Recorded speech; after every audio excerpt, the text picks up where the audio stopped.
and I was just done.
Hello and welcome to Odyssey of Eternity. I'm DM Kenneth, and this is Ravenloft of Saucel.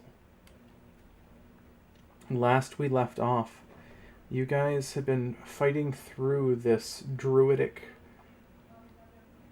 or even eldritch grove, the pumpkin patches, the angry apples that came down, the fog monster in the barn. You guys have been fighting to restore the scarecrow guardians here and assist the woman trapped in her home that you rescued. You you discovered that what you thought might have been a sinister presence here, a bit more aligned with your goals than what you thought.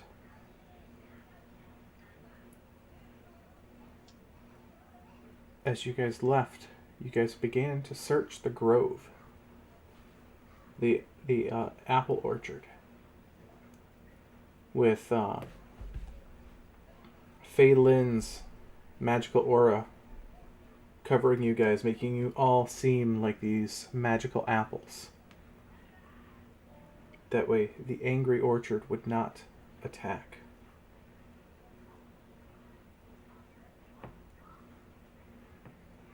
So, what are you guys doing at this point?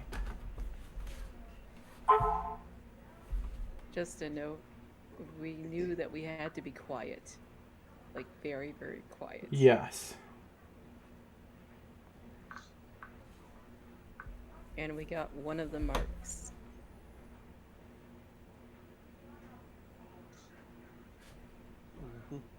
Have we dealt with everything on this farm with the druid then? Or not yet? You haven't gotten all of the ones from the orchard.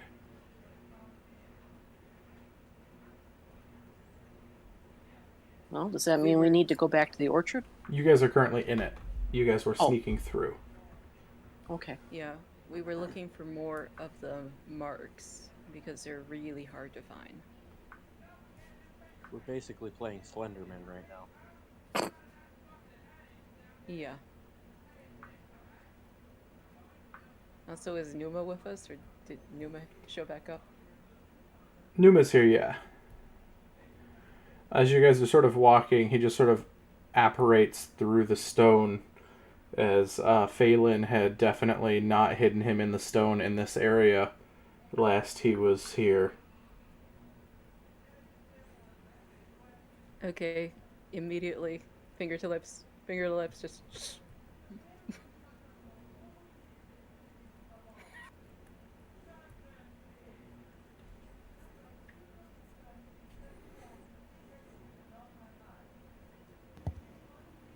Since we're being sneaky, does anybody need help with that? Like, say, advantage on stealth? Can I just take a quick look around and try to figure out why I'm being told to shush when I just showed up? As you do, you start seeing apples quivering in the trees. Little angry teeth growing on the fruits. Oh, that's not right. Numa, those apples are really sour. I wouldn't eat one. Or let one eat you, or some veritable form of that. As you see, most of your friends have like bite marks all over their bodies from these apples. As the wave of magic washes over you from Phelan's aura spell, you eventually get this slight smell of apples in your nose. And the apples stop quivering.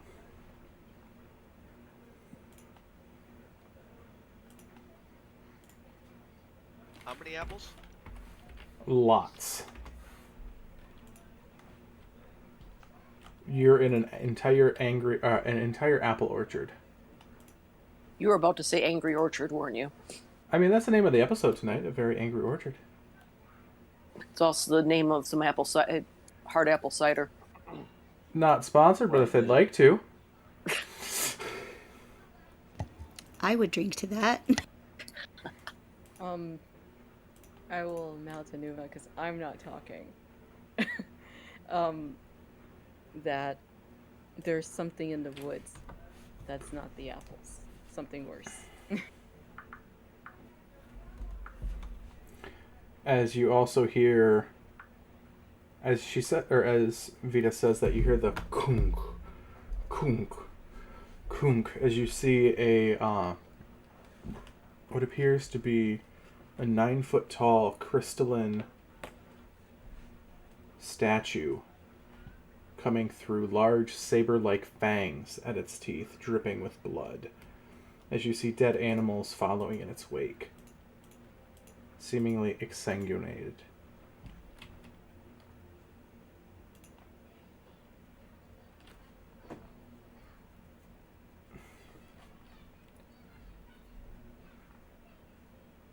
I'm gonna keep an eye out for one of the other things as we're kind of stealthily moving through here, and I'm gonna look at Agni. I'm gonna point at me, everybody knowing I'm the loud, clumsy one. Yeah, I could use some help with the whole like being stealthy. Oh, I got you. Phelan is also asking if following like animated or lying dead for animals. Definitely dead. Most of them, they have like their throats ripped out. They seem to be paler than normal, completely drained of blood.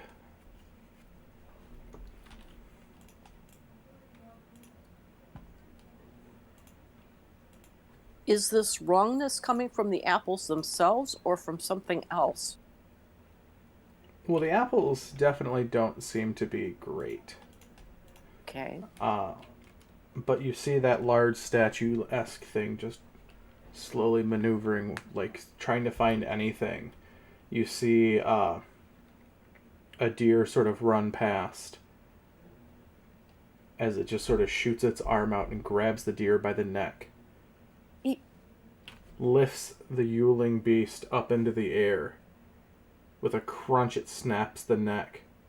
Puts its teeth right up to it as you see it start drinking the blood of this deer. In a matter of seconds, it drops it. How far are we away from this thing? You guys are probably about 70, 80 feet hiding.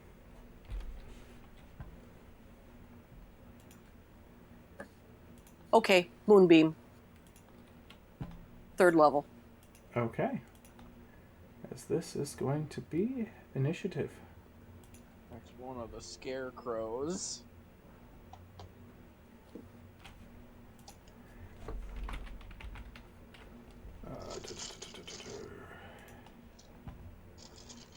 Manage characters. Boom, boom, boom.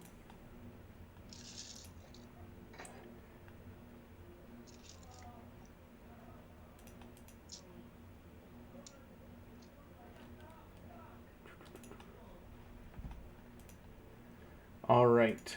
So, Numa, what is your initiative? Grand old 6. Agni. 18. 18. Verne. 16. Vita. 15. Telwyn. 7. Panaki. Dirty 20. Phelan.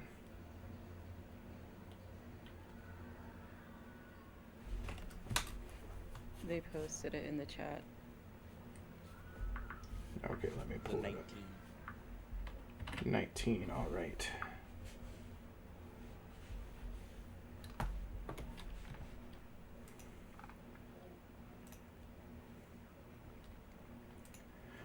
So, Panaki, your moonbeam goes off first as you are using this on the statue. Yes. Okay. Constitution 14. Yep. Are we still 6th level? I forgot to ask. Yes. Okay. It is a 16. Okie dokie. Then It's going to take 9. 9 points of damage. All right. Anything else there, Panaki? No, nothing else I can do right now. All right, Phelan, your turn. So I see you, Phelan, you cast Ray of Frost, 21 to hit, which will hit. 6 damage. As you see, the cold settles on it, doing some damage to it. Anything else there, Phelan?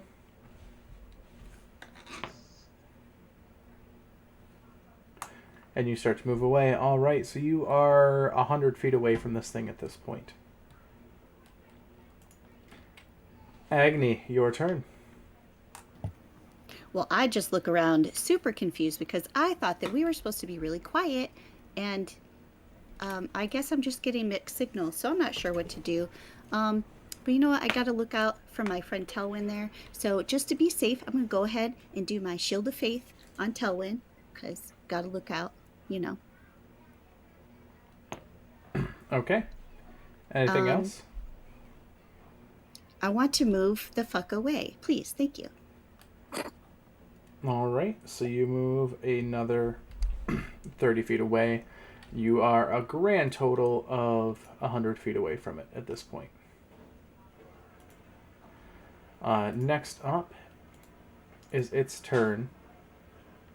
You see it roll its neck, and as it does, you see as it clicks it's onto its left side, you see a large ethereal wing of blood red pop up from its one side. As it rolls its neck to the other side, another wing pops up.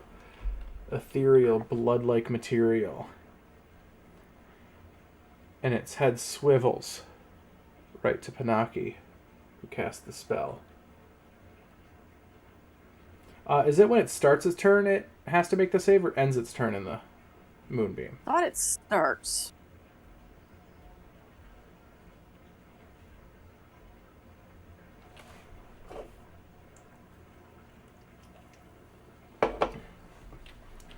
All right. All right. So, are you saving? It made a 12. Okay, so that is a blown save because I have a 14. Yep. Yeah, starts its turn there. Just Okay. So how much damage? Hang on, just rolling it now. 9. 9 points again. All right. It's then going to take the dash action, and with its wings, that gives it 100 feet of movement. It is going to slam up into you, Panaki. So it's still 30 feet away from the rest of the group. Well, Okay. some the two people that ran, Panaki and not Panaki, Phelan and Agni, who ran away. This thing slams into you, in front of you. How far? How fast does it move then? With the wings, it has 100 feet move speed with the dash. Got it. Okay, just curious. Phelan is indicating that it lost movement due to Ray of Frost. Oh, so that'd be 80 feet, still enough to get to. Because you told me I was 100 feet away. Yes. Well, you were 70 feet. That was the start of it. You were about 70. Okay. So it got up to you. The rest of the group was about 100 feet away. Because you didn't back up Panaki, you just cast it. True. But it doesn't have any more actions left to go after you.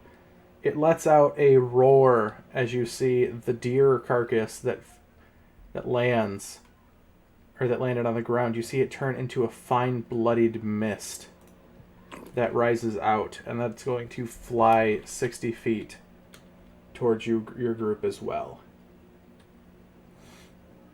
Verne, your turn.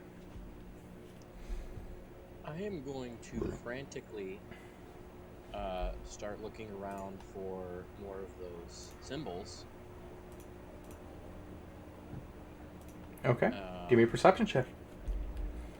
Using my 40 feet of movement on my first turn.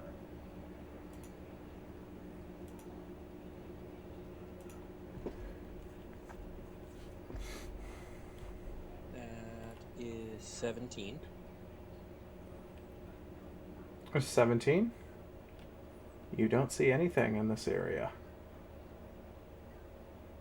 Could I have been doing that while running around as well? I don't want to just stand in place and look in circles. No, you can, yeah. Bonus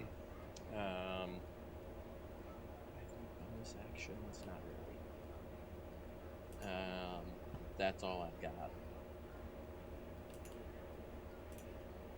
Okay.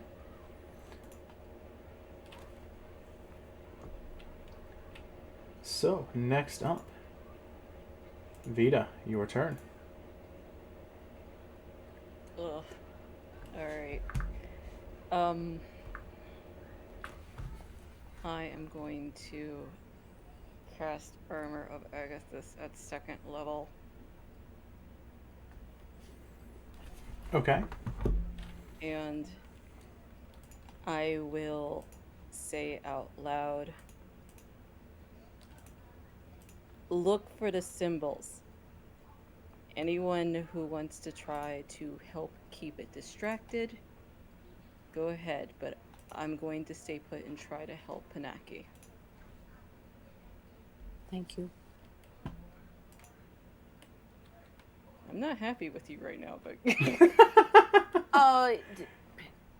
It was. She saw that what had happened to the deer and lost it. yeah, I figured it. We'll talk later. I'm sure we will. All right. So you cast Armor of Agathis, and you stay next to, or you Yeah, stay near Panaki.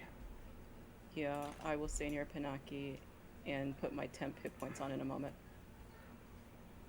Okay. Anything else? That'll be it. All right, Talwyn. I'm gonna go looking for the symbols. Okay, give me a perception check.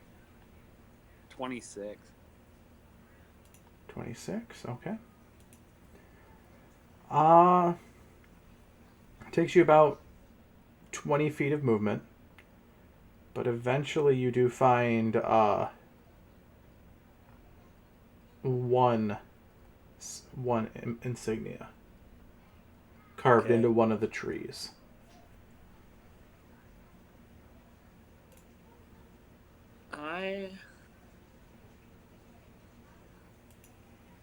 I'm gonna take my hand axe out and I'm gonna try to peel it up, like you would try to shave off a piece of paper to just trim it out of the tree. If that's what it is, if that's what I'm looking at. Okay. Give me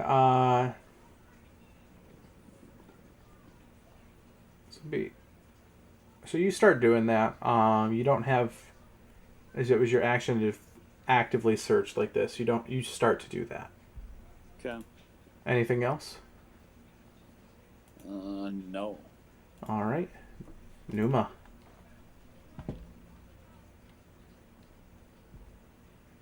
Well, this looks like a fantastic hunt to me, and seeing that I'm now allowed to kill something, I'm definitely gonna go after and try and kill something.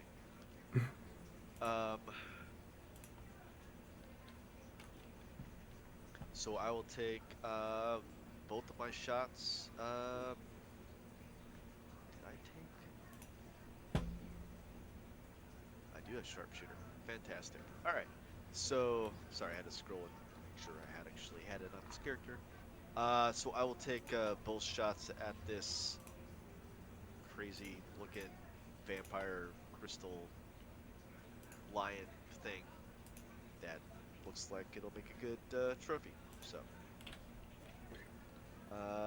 first one is gonna be a natural 2. So I'm pretty sure that that's not gonna hit. Yeah, won't hit. For a 7, so that won't hit. And the second one is going to be a natural 2 for a 7 that won't hit. Not gonna hit. I feel very disgusted with myself, and can I back up like, say, what do I have? Like 30 feet of movement? 30 feet of movement, and if I can duck behind a tree, I will duck behind said tree.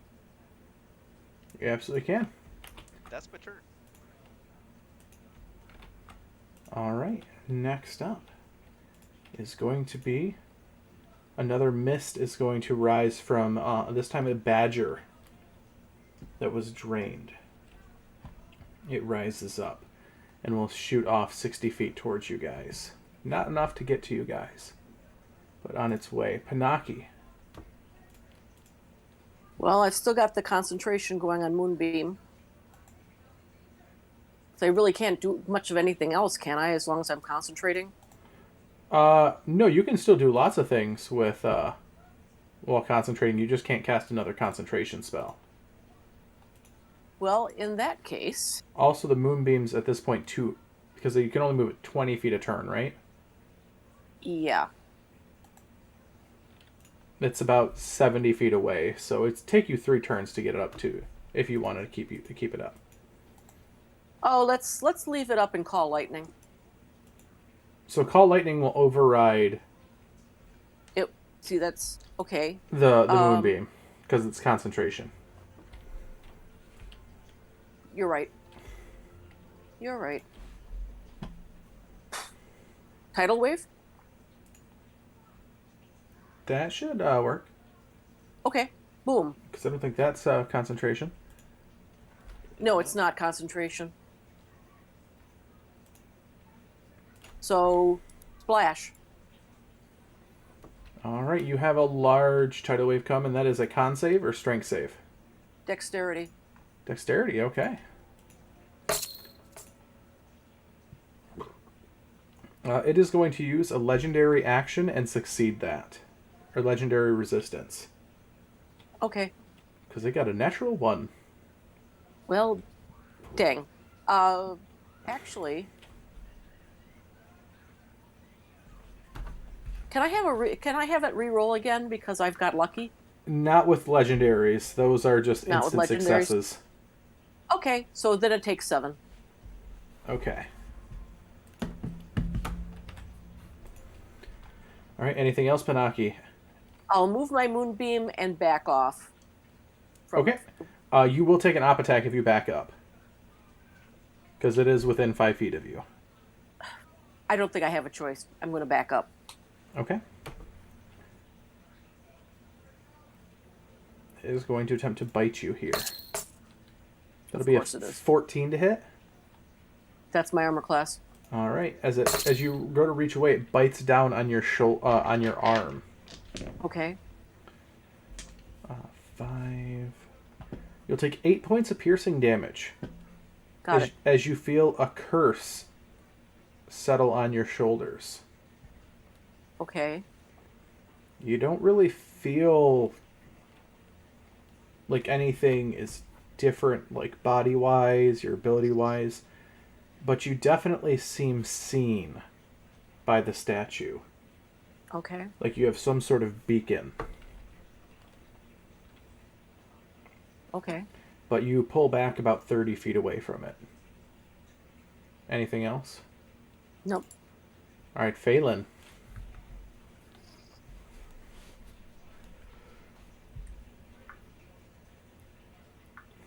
They said detect magic and then movement to find the room. Okay. Perception check. With advantage because of the detect magic.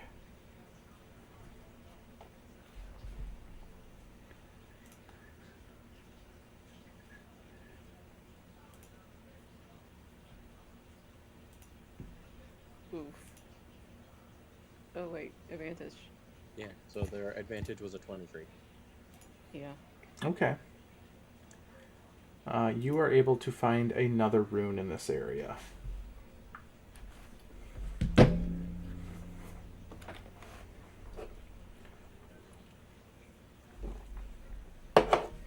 But not any action left to be able to do anything about it.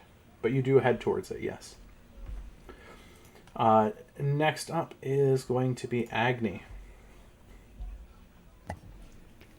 Oh, well, I'm gonna look towards Panaki, then look back towards Phelan, and you see this like, oh shit, I don't know, what do I do? And then I'm gonna head towards Panaki, and I'm going to cast Aura of Vitality.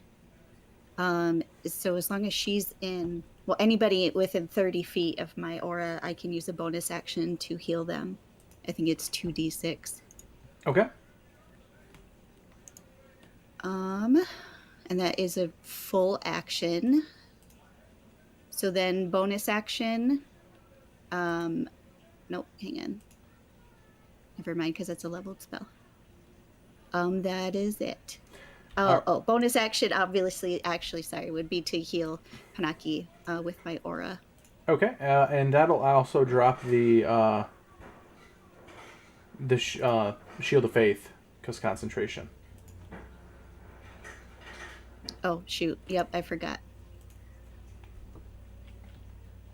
But that is okay, because he is currently searching. Yes. Okay, Panaki, you get back 6 hit points right now. Thank you. You're welcome. All right, next up is going to be the statue's turn. It's going to turn its head slowly, following Panaki run. Agni, you were also in the area, or not Agni, Vita. You were relatively close here. I don't know how close you wanted to be. Well, I moved closer to Panaki anyway, so I would probably be the closest next target, quite frankly. I'm not asking for that. I'm asking to see how close you were for if you get an op attack as it runs past. Oh. Because with the curse in place, it is heading towards Panaki. I would imagine I was trying to get up in his face eventually. Okay, yeah. So, and you have a So, yeah. 10-foot reach with your glaive. So, yeah. So it starts blasting through, its wings flared as it goes to Panaki once more. But you will get an op attack there, Vita. Alrighty. Oof. That is a 9 to hit. 9, alright. 9 will miss. Panaki, this thing will crash into you. Its fangs, almost like as in a pounce, coming into your shoulder with a 25 to hit. Oh, that's going to hit. You will take 11 points of piercing damage here, as you feel that curse settle upon once more. It is then going to try to claw at you twice with its claws, getting a 25 and a 16 to hit. That's all going to hit.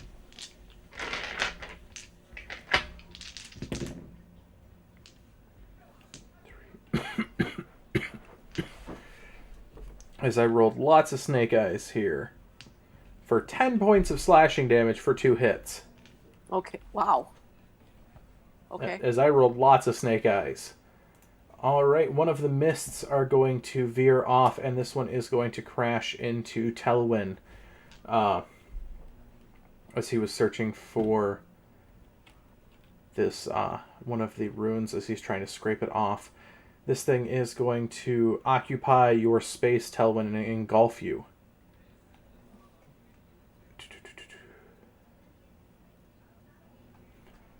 And I need a Constitution saving throw.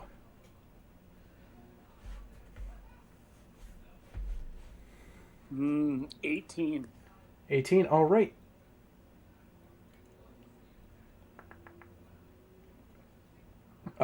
Nothing happens as you feel like a sapping. You feel some of your wounds starting to prick under the as your blood sort of boils a little bit under this thing, but nothing happens. Verne, your turn.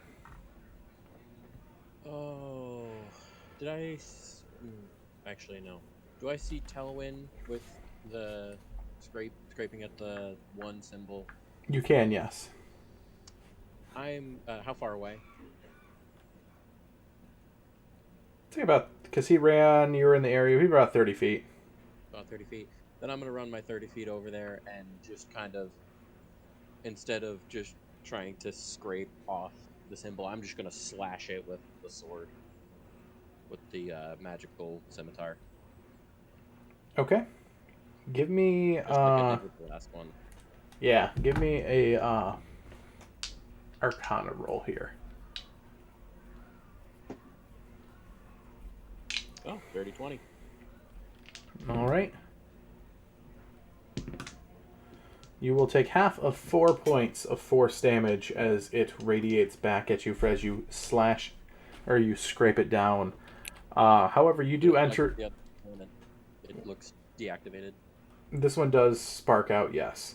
However, you did have to enter the mist in order to do that, so I need a Constitution saving throw. That's fine. You get a +3 from me just by being next to me. Cool. That gives me a 15. Yeah, nothing happens. All right, Vita.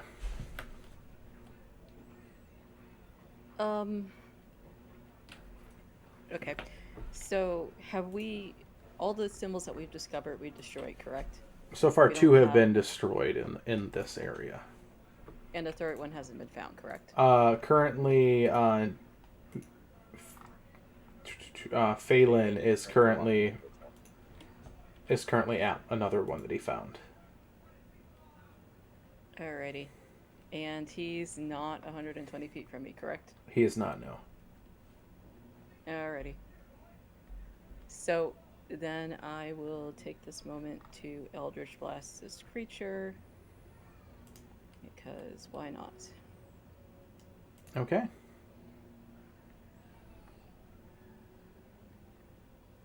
$22. 22. That will hit.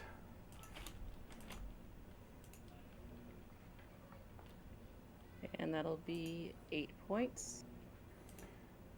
8 points. Alright, you notice the force damage does way more damage than it had any right as you blast off chunks of stone. Or chunks of crystal. Oh, geez. Okay. Oh.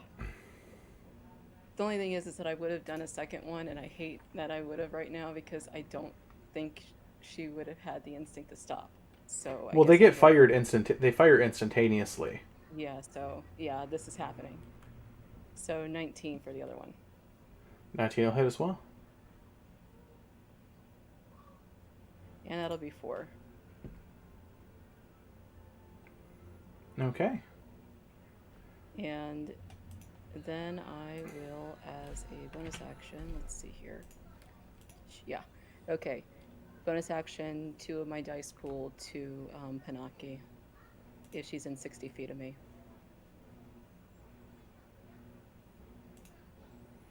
Yeah, she would be. All right. And that'll be 6. Thank you so much. All right. Anything else there? That'll be it. Telwyn, your turn. I see that he moved over. They moved over and to face this thing. So I'm gonna go looking for another one because I don't know how many are out here. I have no idea.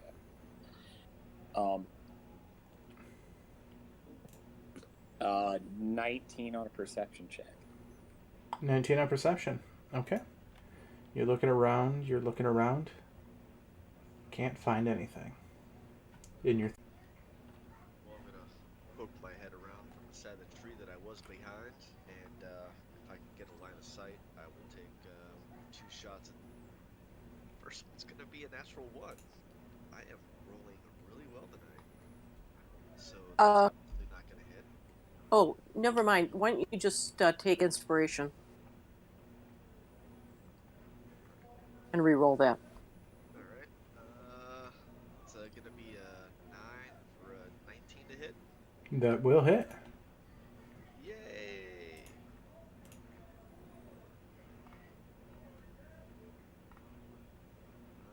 That'll be for 12 points of piercing damage. 12 points piercing. All right.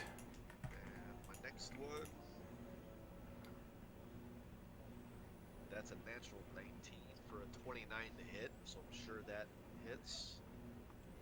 29 will hit. All right. Oh, that's another 7. So that's another 12 piercing damage. And I will go ahead and use Action Surge and take 2 more shots. Both of these will be at Sharpshooter. And that one is a natural 20 on this one. So with that, I will also use, this is going to be a lot of dice. I will use one of my arcane shots for Bursting Arrow, which will be 4d6 force damage. Okay. So the force damage is going to be 11, 13, and 14. And then the piercing So respectively? Yes, I'm keeping the force damage separate. Okay, so what's the force total? Force total is 11, 12, 14 total. 14 damage total? Yep. And Okay. then on the piercing, I'm going to re-roll 1 dice with the piercer feat. Oh wait, I get 3.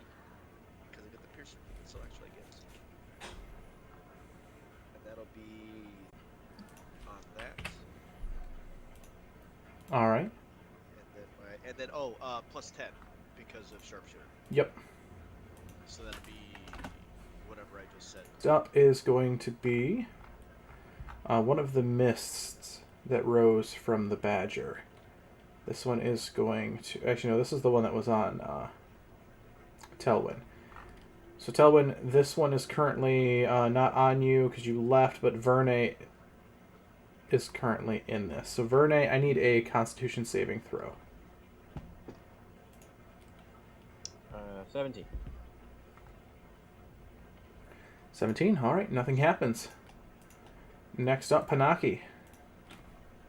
Where's my moonbeam? It is currently 20, so about 50 feet out. Okay, I'm going to continue pulling it. And where am I in conjunction, as opposed to where that thing is? Say that again? How far away am I? From your moonbeam, you're about... No, from the creature. Since it's still trying. Yeah, the creature's about the thing that's 5... trying to eat me. Yeah, 5 feet. Okay, I transform to a black bear. Okay.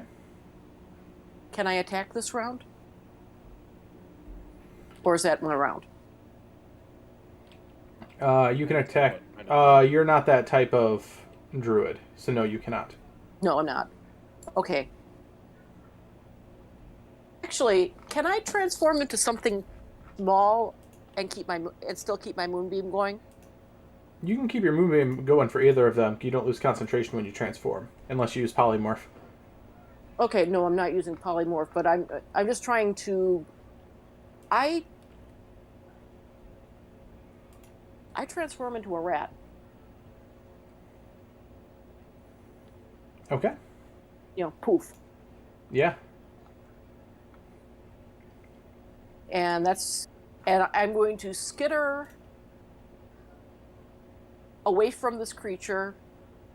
I know that it knows where I am, but I'm going to try and get away from it if I can, and skitter 20 feet away. Okay, so you start skittering away. Mm-hmm. It's going to attempt to try to make a attack of opportunity against you now, as you still feel the curse upon your shoulder as it's going to attempt to stomp down at you here. But it'll have a 9 to hit. That's not going to hit. All right, so it misses as you skitter away. Crap.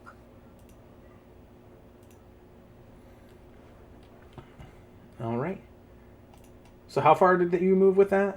30? 20 feet. 20 feet. 20, okay. Anything else? Nope. All right, Phelan, your turn.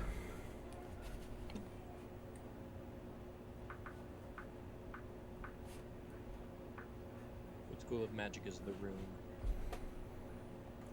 It is necromancy, mixed with enchantment and abjuration.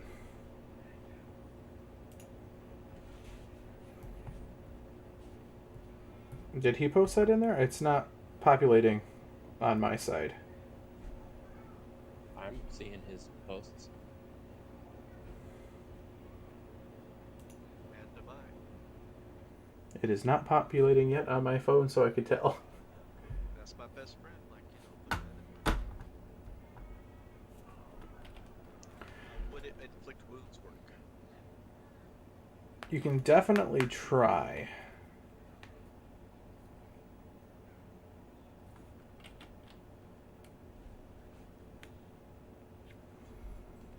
You've seen a magical weapon was enough to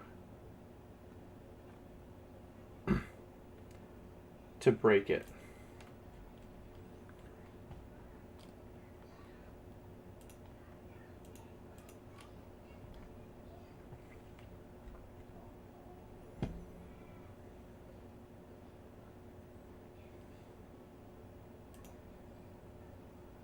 To hit. 17 will hit.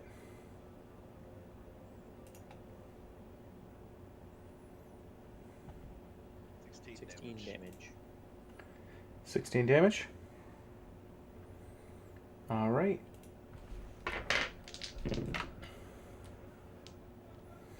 As you sort of put your hands to it, as you pulse the necrotic energy, and you see the tree around it starting to die and wither away. The rune does fade, but you will end up taking 10, 12 points of force damage as the feedback from the magic comes back and blasts back into your face.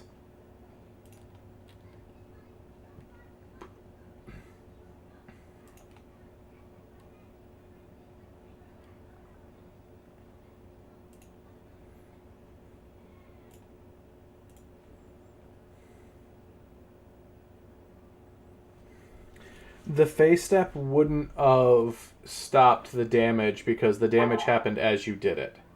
But you can bonus action away with your phase step if you'd like.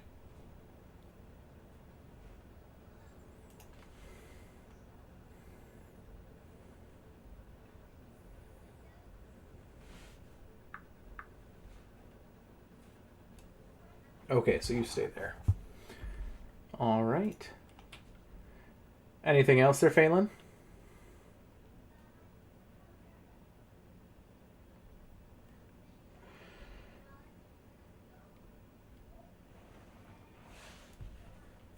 Yes, 12 damage to you.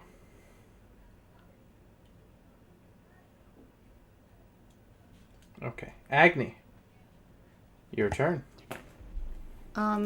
Yeah, so I'm. Do I see where Panaki went? I'm trying to keep up with her and chase her around so I can heal her. And now she's a rat. No, Give, she's a She's rat. still. give me a quick perception check as, you were actively chasing her to help. But you're in a forest, or an orchard. Oh. Disregard that nat 1 because I still had a Loki inspiration from a while back that I never used. All right. Thanks, Loki. Okay, 18. 18? Okay.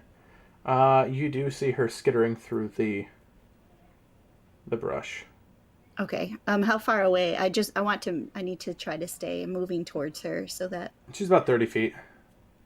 Okay. I do want to go Sorry, to I her. didn't know where the healing came from. Right. No, that's okay. Yeah, because how would you know?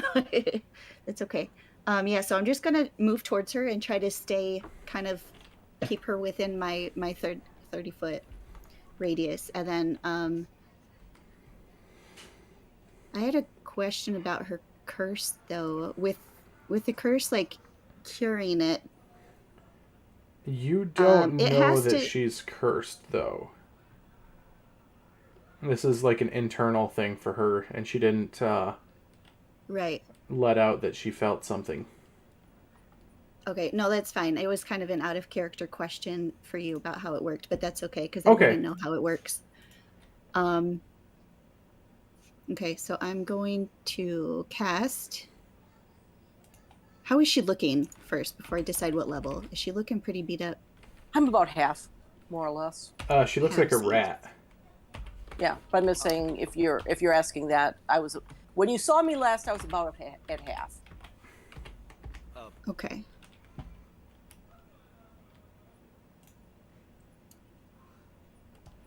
I want to say something, but I don't know if I'm allowed to because Yes. could I say could um, Laura's character make a Arcana check before she goes to heal? Oh, if you're trying to suggest what you she would know that she can't heal the main form by healing the rat because wild shape how it works. So you would know that. Yes. So, meaning as of right now, Pinocchio is not at half health. Yeah, Right. Pinocchio looks like a healthy rat. Healthy rat, yes. With 1 hit point, yes. Very healthy. Okay. Okay, thank you, because seizure brain. Nope, you're So, totally and fine. so as soon as I lose that hit point, I'll be at half. I appreciate that because as a player, totally forgot. Me too. It happens. It's a You know, stressful thing. You got a giant murder vampire statue trying to kill your friend. I feel like in another life, I used to be married to that guy. Good looking out, man. Okay. Oh, fuck. Okay. Well, then, I have no idea what I'm doing.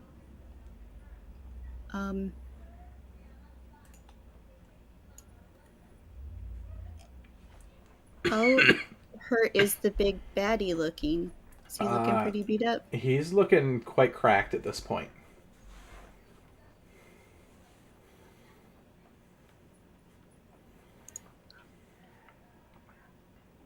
You know what? I have a great idea.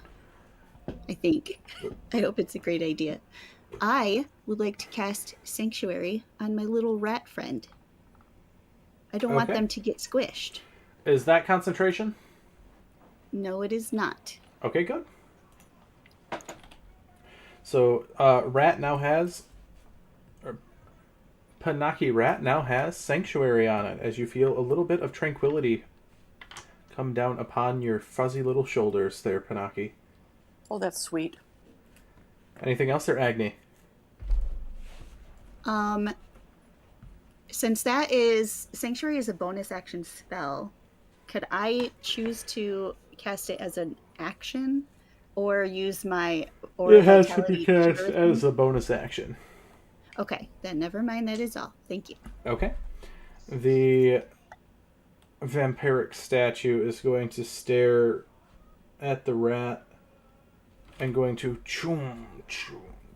go right up to the rat and look down at it and make its wisdom saving throw to see if it can even hit you.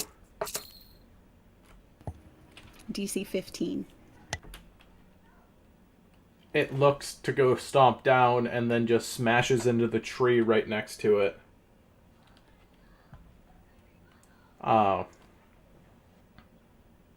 It then turns its head and looks at you, Agni.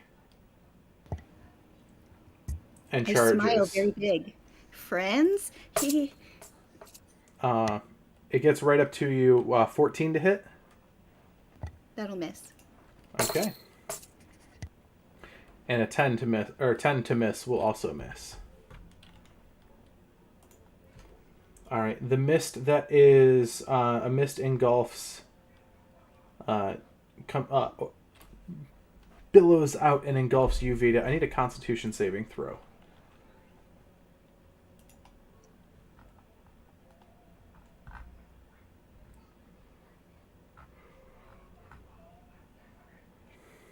$14. 14. All right. That is enough. Nothing happens. God, these things are awful. These are just a bad monster. Verne, your turn. Well, Yes, Chitter's the rat, a very bad monster. I'm going to assume that since it's still attacking, there are still symbols. So I'm going to start running around to look for a symbol. Give me an insight check here. An insight check? Yeah. 25. You would realize that with the size of this orchard, the odds of all of the things being in the same geographic area in here is probably very unlikely. So we need to go a distance. Yes, you would assume probably. You think that you probably got a cluster that was here? But there's Well, probably more elsewhere.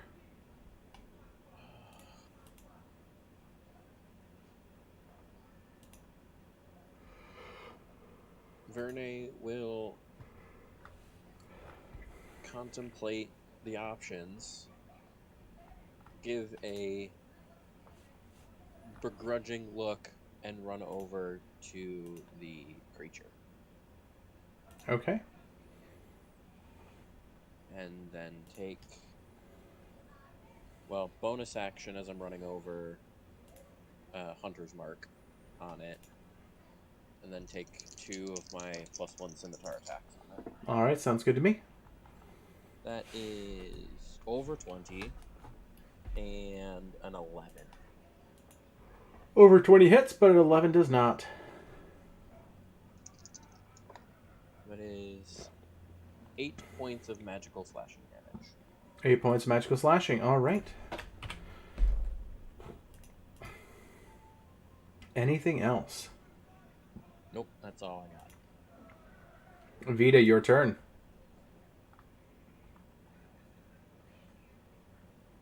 Deeply annoyed by the situation, but going to definitely. Oh, sorry.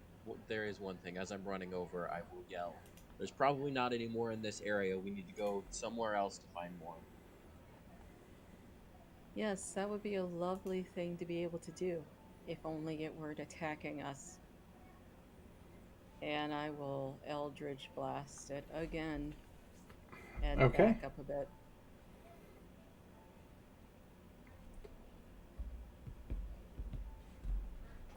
$12 to hit.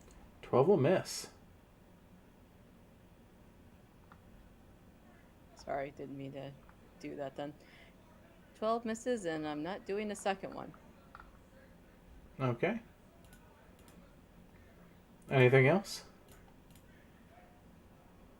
Just the movement. I like to get as far as away as I can from the mist. All right, Telwyn, your turn.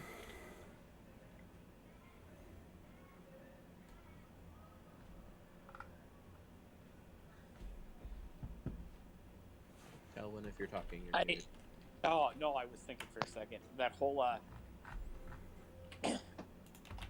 Vernon mentioned that they were in other areas. Can we see roughly how big this area is that we're like wandering into? Is it like acres or? Yes, it's a like acres wide orchard. How far is that statue thing from me? About 30 feet at this point. 30 feet. All right, I'm gonna use my shield as like a battering ram type deal and just run full speed at it and like try to knock it to the ground. Because I am thinking that like trying to subdue it versus destroy it is maybe useful at this point. Okay. Roll me an athletics check here.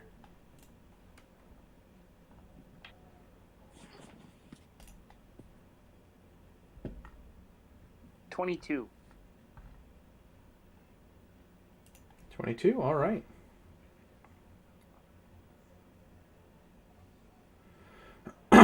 You smash into it as, let's see here, what is its strength? You bowl it straight to the ground as it gets a natural 1. Whoa. With a Yes. colossal crunch, it falls down. Hopefully it doesn't squish the rat. The rat is just far enough away where it's not a concern. The rat's protected by sanctuary anyway. I don't know if sanctuary would protect from falling rocks. I think it would. However, she's far enough away where it's not a concern at the moment. Anything else there, Telwyn? I'm just gonna look around and be like, we need to get going. All right. Numa.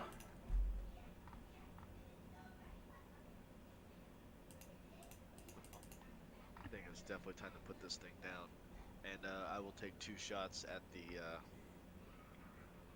vampire crystal lion tooth thing. Okay. Both at sharpshooter. And first one's not going to hit. These are at disadvantage because it is considered prone at the moment, and you're using ranged. Oh, well, won't matter because it was a 2. So. And the next one will be...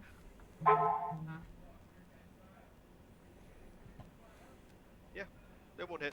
That's my turn. Okay. Cool story. Next up is one of the mists. This one is going to engulf Verne once more. Verne con save. Just fuck off, stupid mist.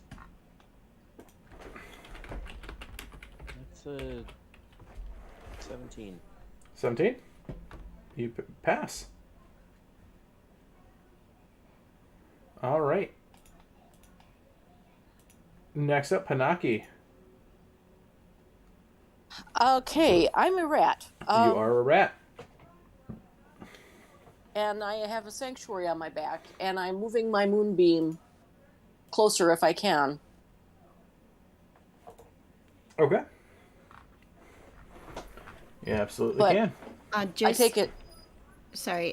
Sanctuary will end if you make an attack or cast a spell that affects an enemy. Just, which is fine. I just wanted to make sure you would. So it was already up, so I don't think it would because it was already existing up. So she can move it until it gets to someone, and then when it makes the damage, then possibly. Oh, right. Yes. Yeah, when she deals damage, yeah. But it still has one more turn to get up to. So I'm just going to move it, and then I'll figure out what I'm doing. I take it that I'm probably not going to really be able to hit this thing. Probably not as a rat. Not as a rat. So I'm going to just get her away to wherever kind of sanctuary I can find. Okay. As you start to do, you see from your perspective, a very large snake sort of rise up from the. Oh, goody! From the ground as it's going to look at you, think about attacking you, and then slither off as the sanctuary keeps you safe once again. Phelan. But you have to give rat problems to the rat. Well, yeah. Isn't that the purpose of a DM? Absolutely.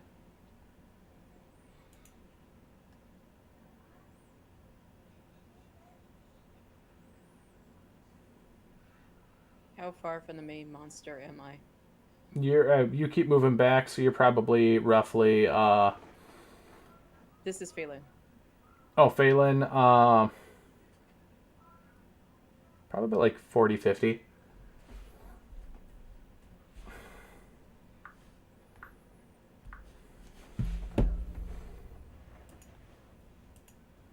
Magic missile. Okay.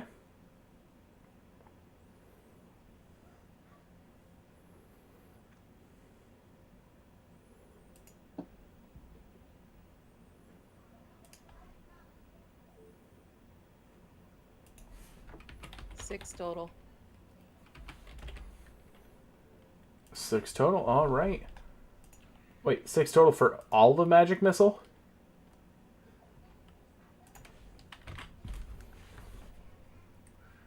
Yep.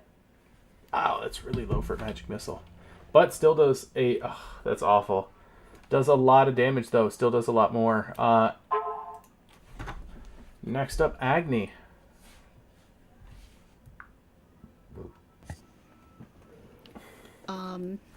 Well, I'm really sorry I can't keep up with the positioning. How far away am I from? Oh, is the dude still at me? Because he tried to come at Yes, me. he is currently right on top of you. Because that's pretty rude. Like, I'm not really into that. So I'm going to cast, let's see, Toll the Dead on him. I don't like that. All right, cast Toll the Dead. Wisdom save DC 15. All right, let's see here. Ooh, what is that squeaking noise coming from your side there? Oh my gosh, I'm sorry. It's my gerbil Oh, running on a wheel. So cute. Wow, my microphone is really good now. Hashtag Pinaki goals. Hashtag Panaki goals. All right, he fails that save.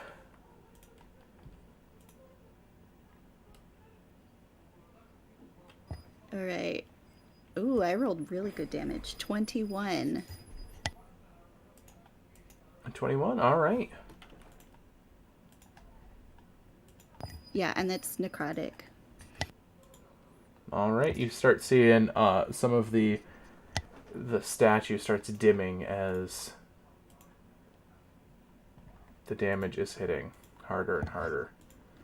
All right. He's still on the ground prone, right? Yeah, he hasn't knocking him down? he hasn't got a chance to get up yet. Okay, do I see Panaki next to me still? Or near me? Panaki's near you, yeah.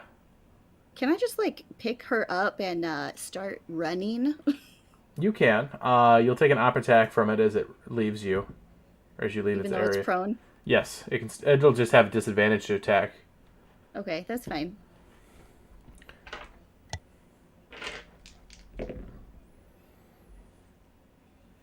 That'll completely miss.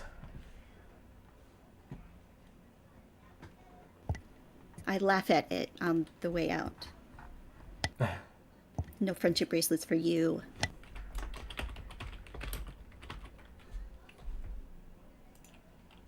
All right. Anything else?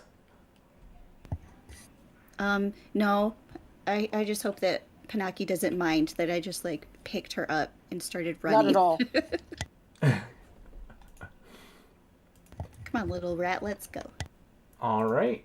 Next up is its turn. It is going to pull itself up to its full height, and it's going to look down to Telwyn right there as it's going to attempt to bite you, Telwyn. That'll be a 21 to hit.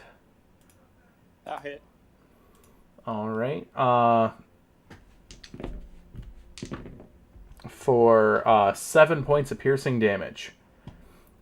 And you feel that beacon curse land upon your shoulders.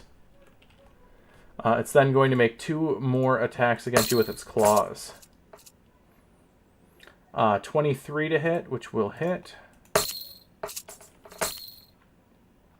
And a 21 to hit, which will also hit still.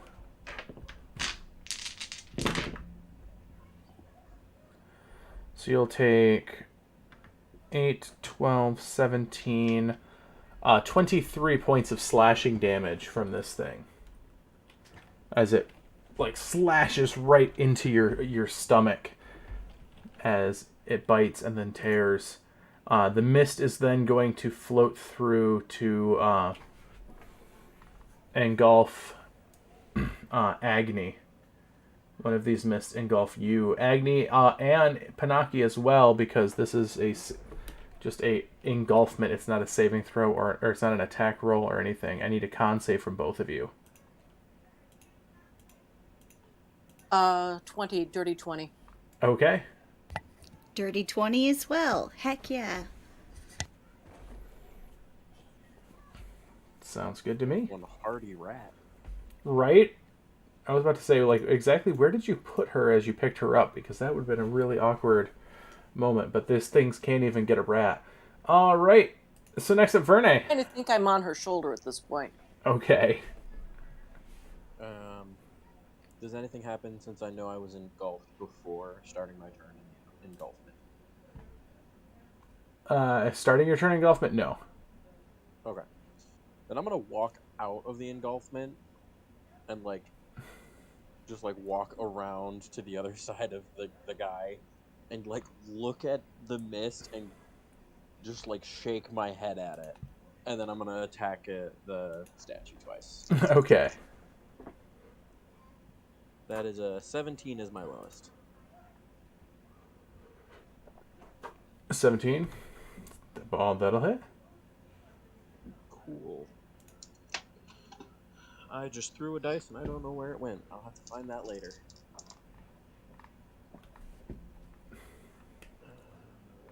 10, 15, 23 points of magical slashing damage. 23 points of magical slashing. All right. It's still up. I don't have anything else. Okay. It's then going to turn.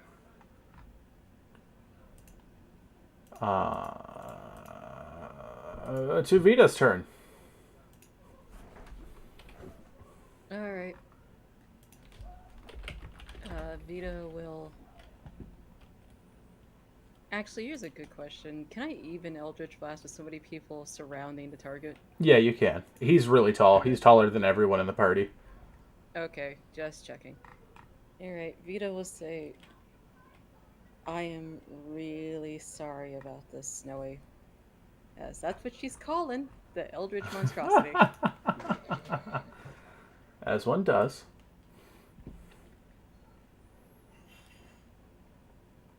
16 to hit. 16 will hit. That'll be a 3. 3 points of damage. Yeah, and the second one is 22 to hit. That'll hit. And that'll be 10. 10 points. All right, so doubled to 20. As you detonate this thing into 1,000 pieces as it rains down upon the area. The mist seemed to dissipate as well. What about the thing on my shoulder? Oh, the curse, that lifts as well. Okay. Just so everyone knows, I'm not okay with what just happened. Neither am I. And I'm sorry. I jumped down to the ground, transforming back into Panaki, and I apologize. I just lost it when I saw it kill that deer. I understand why. I get it. And I would have loved to have deferred to your choice on this, but... No, it wasn't right of me.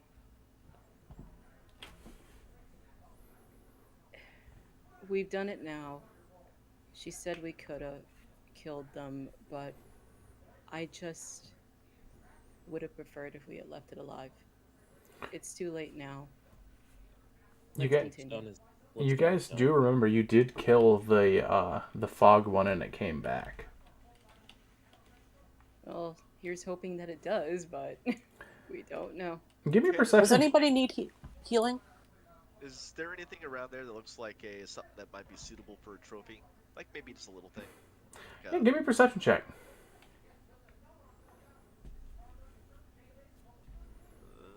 15.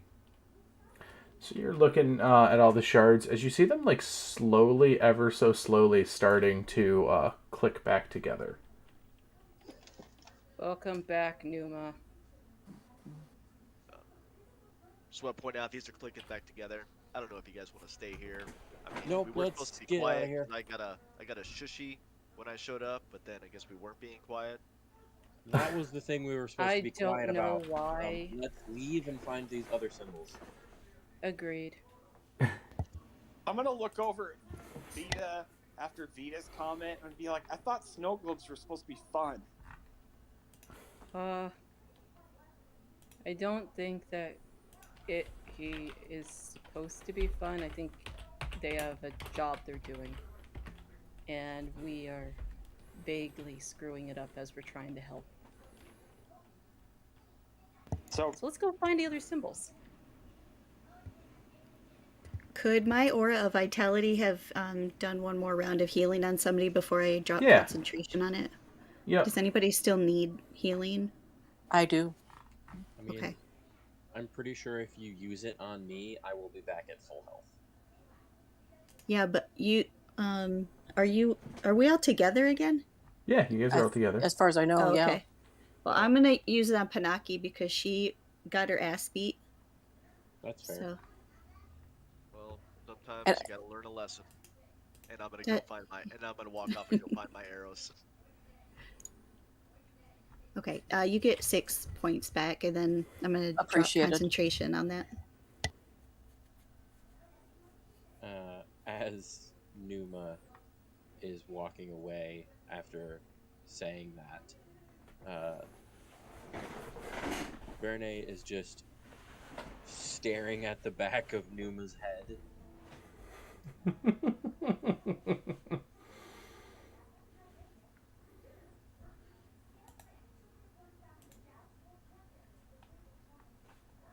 That's funny. All right, so what are you guys doing? Phelan just said that they say, well, I'm completely exhausted, and spends 10 minutes casting Meld into Stone. And they need to step away from the table. Their flight is about to board. Okay. I wonder what stone he picked this time. A dappled, very large pudding stone. I wonder what that one feels like. Yeah, seriously. We'll have to ask. So, are we off to go find more of these? Mm-hmm. What? Yeah.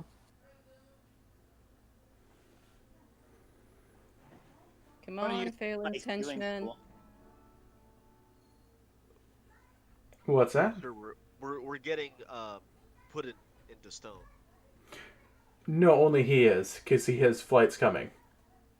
Oh, just him. Oh. Yeah, so he was trying to make a story-related issue so why he could dissipate.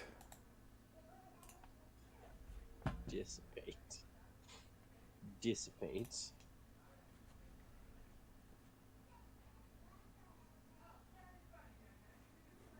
So, Well, as we set off to go look for more, Agni's gonna just walk up alongside Vita and hand her a little bracelet. This very special colors. It has Agni's favorite colors and Vita's favorite colors. Vita will look at her in surprise and laugh in a very like happy way and say thank you and put it on. I'll have to make something for you.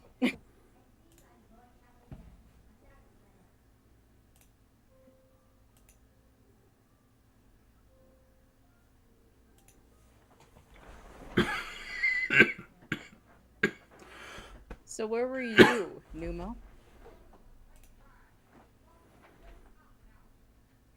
Are these apples still looking at us weirdly? Or are we walking away from said apples?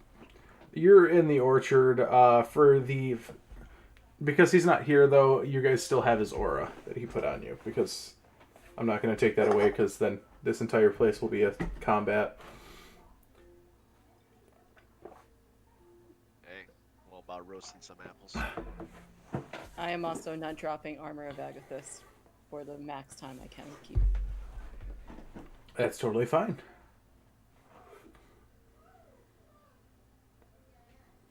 So where were you, Numa?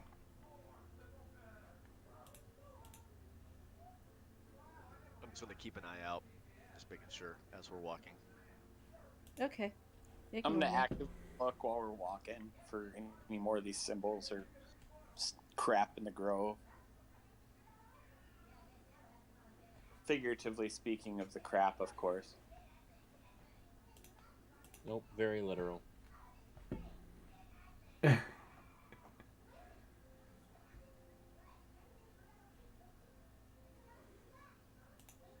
many more symbols are you guys looking for? I'm actually not actively looking for that. All of them. Well, we're not sure how Cool. many there are in total. It's varied in every place we've been in. So we don't know how many are left here. Correct.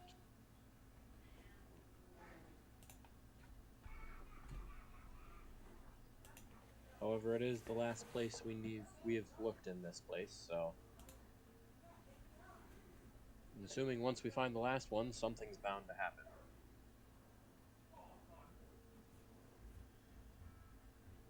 Hopefully something Vita's good. just going to grind her teeth. Ken, I'll take a perception check to see if there's any sparkly Yeah. runes or runic features anywhere. For a 22? 22. Yes. Looking around, you don't see much, but you do start to find what seems to be a well-trodden path leading deeper into the grove.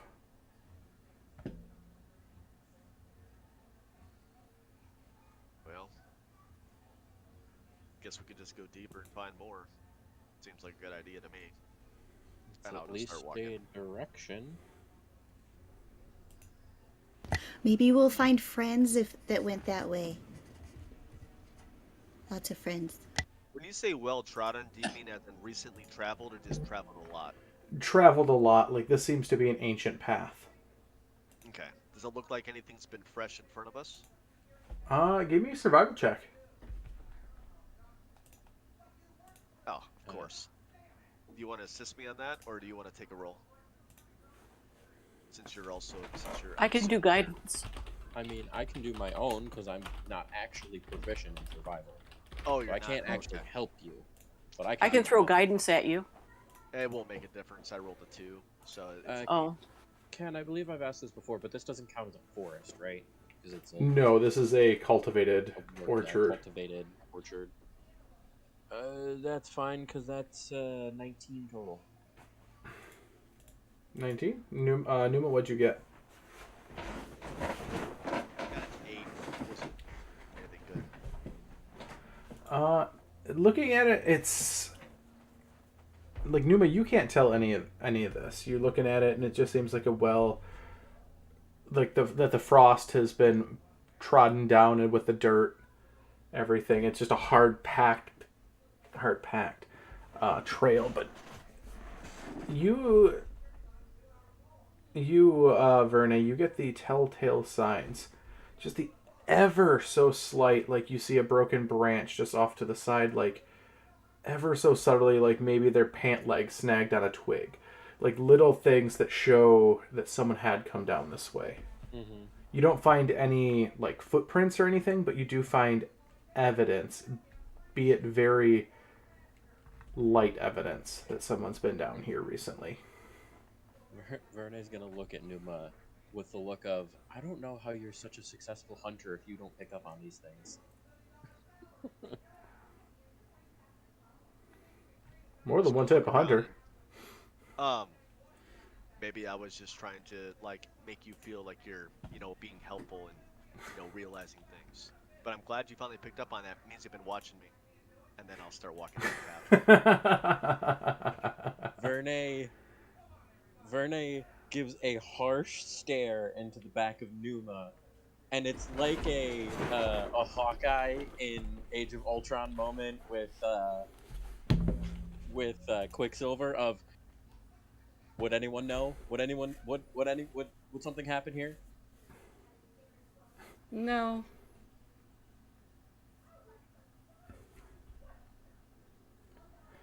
And then just continue on shaking my head. All right. He's sassy today. Today? Yeah, I know. I'm being nice. Such a rare acquaintance. I'm getting over You being really don't. sick, You which is you why I'm really being a don't little need to sassy. be nice to Numa. I don't think. I'm just looking for a hill that's muddy to push him down. Fair. I will keep my eye out for that as well. Oh my goodness, you Not guys. to hurt him. Not to hurt him.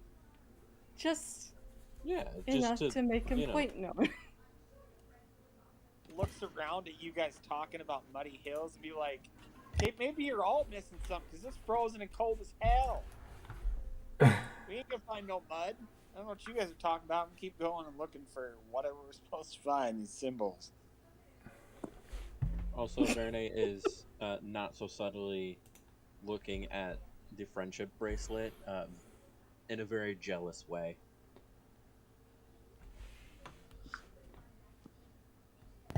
Oh, don't worry though. I'm gonna make them for everybody. It's just Vita's my best friend. Look a little hurt at that, but just a tad.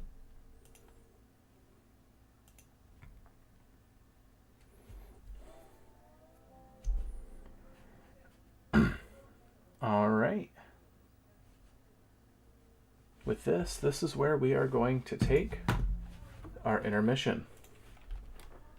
Come back, guys, in about 10 minutes. Those of you watching at home, we're going to be back in about 10 brief minutes. See you soon. As they say, we'll be back.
All right, hello and welcome back, everyone. We are back in, and what are our wonderful players going to do here now? As you guys are walking through, trying to find, you found this pathway, this well-trodden path, with some evidence that someone's been here.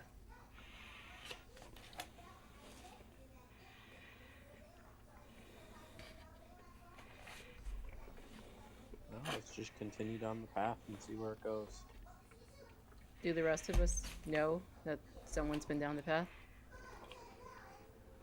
I would have pointed it out. I'm gonna keep an eye out for things like actively scoping out when he says somebody's been here recently. Okay. Give me a perception check. And what are you doing, Vita? I was just going to say that it might be the person that's trying to pull Snowy away from the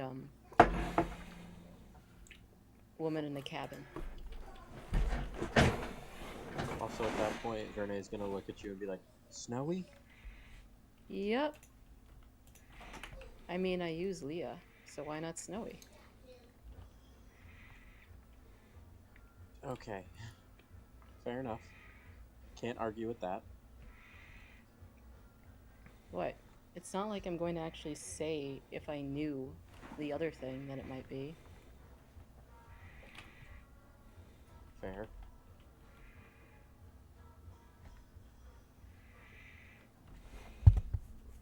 Can I get a 21 on my perception check while they're... Okay. 21. So walking through, you see hints here and there, but nothing... Can I use survival now to determine like a time frame? Yeah, you could try doing that, yeah. I'm gonna give myself guidance because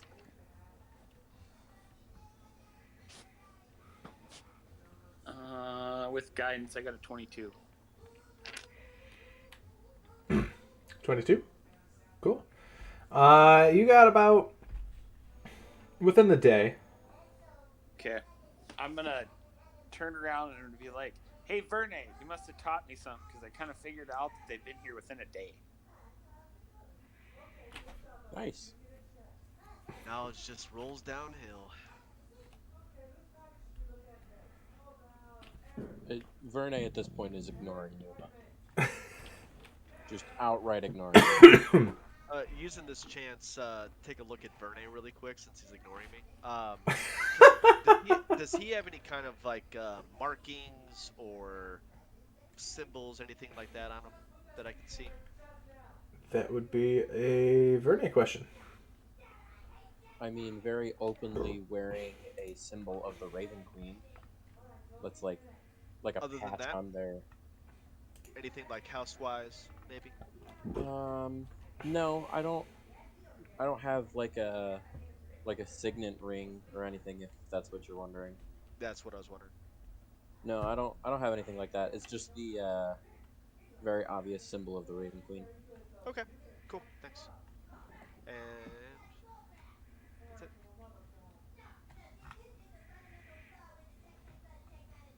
All right. Next, so you guys walk for about an hour down this path, this large, meandering path. As you start getting about half hour down, evidence of someone else being here starts showing its face. You see, starts to be like splotches of red on the snow. You see blood spatters here and there. You see animals that have been mangled brutally and horribly, just mauled and torn apart. Does it look anything similar to what we just saw? No. Those ones were exsanguinated. These ones just seem to be torn apart for carnage sake. You start looking around as you see silver threads going through, catching apples as they fall. You see some apples struggling in the silver threads. And as you guys walk further, careful not to touch any of this webbing up above you. You see something that isn't an animal that's dead. At this point you see what appears to be several quicklings stuck in some of the threads. This one's about at ankle level, with their heads viciously ripped off.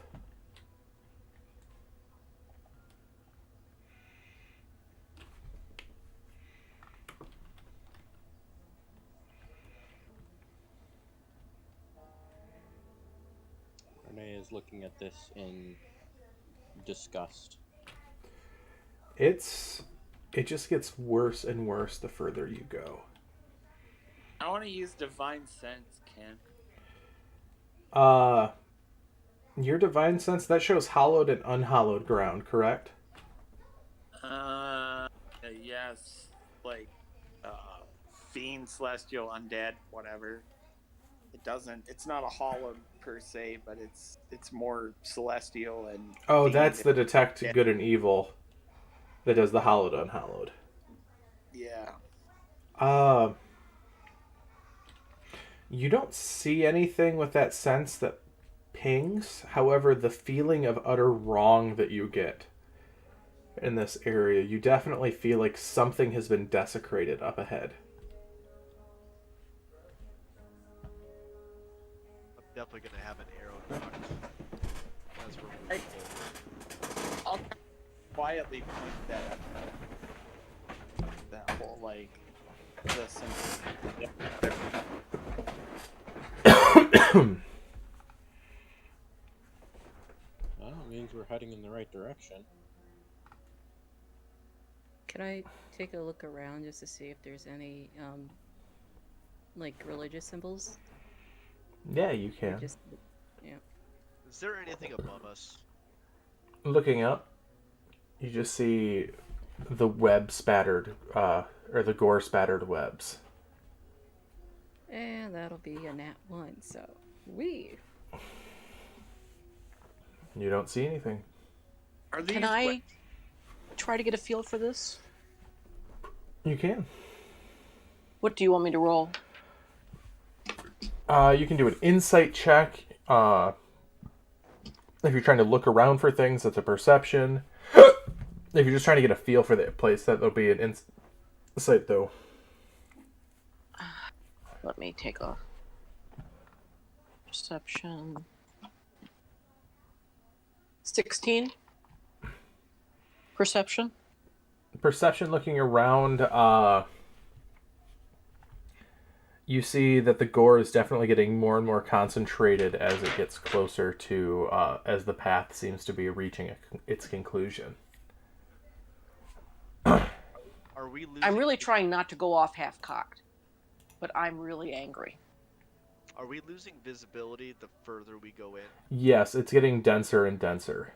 So, Don't charge, Panaki. I believe we're of the same mind, but don't charge. did we pass a space that was a little more wide open prior to us getting a little further down the path? That seemed a little more like we could see in all directions.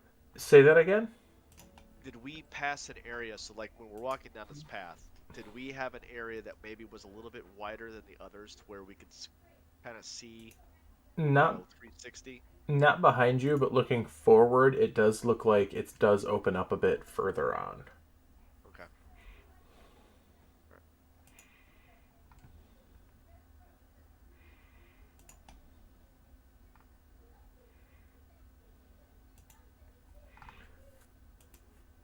I'll move forward stealthily.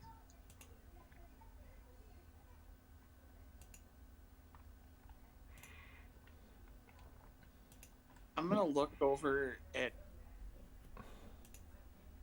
Agni, and I'm gonna be like, "Will you bless my sword with your light?" And then I'm gonna look as I see people trying to sneak off, and I'm like, I might just draw it to me because, like, I can't see very well. You know, the darker it gets, the harder it is for me to see. And like, if you create a light, I focus it on me. Yeah, you want it focused on you or on the sword? Just put it on my sword, please. And then I'm gonna Okay. kneel down, hand it to you, and let you do your fun. Yeah, and I rolled an 18 on my stealth check. I'm just going to be moving very cautiously. Okay. Yep, so I just use the light cantrip on his sword and return it. Okay.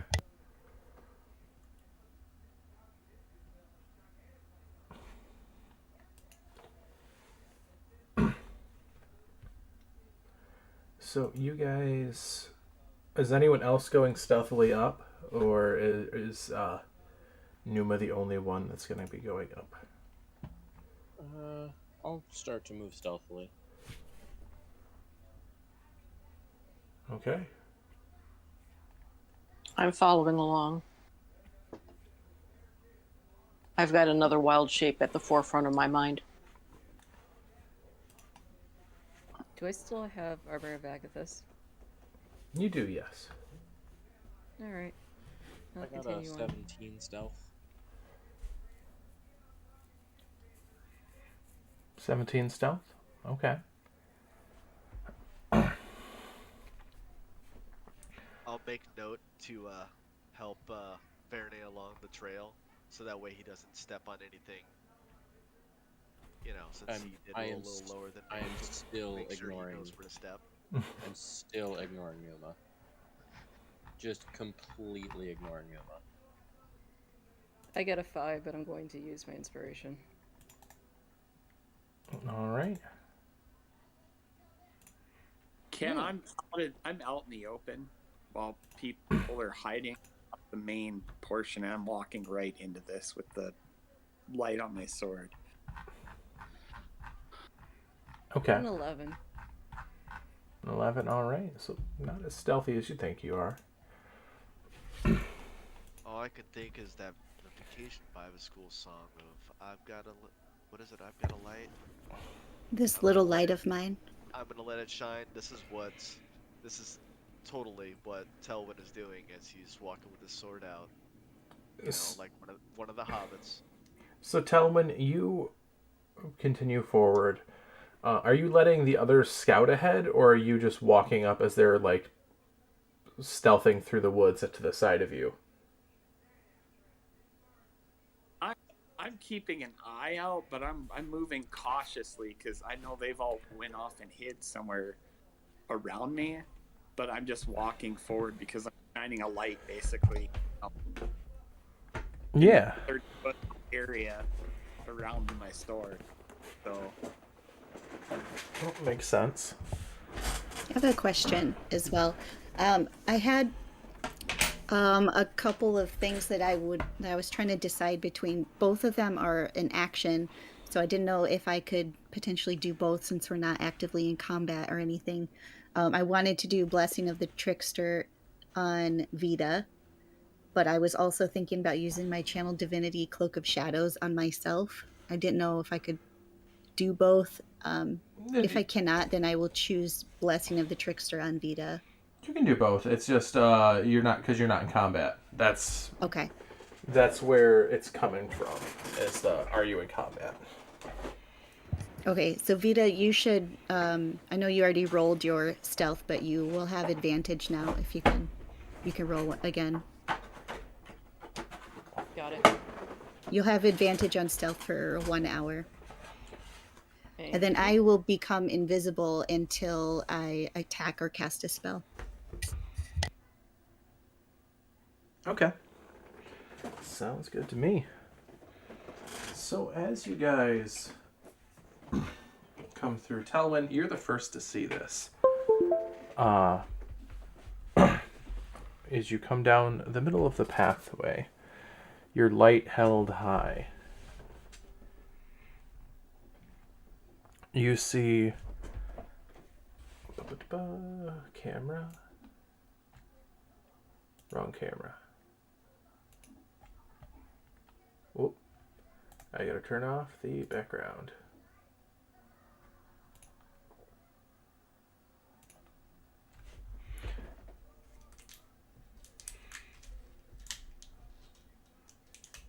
You're coming down the forested path as it opens up to an area here. As you guys see the map. The gore here is absolutely horrid. The snow itself is practically crimson.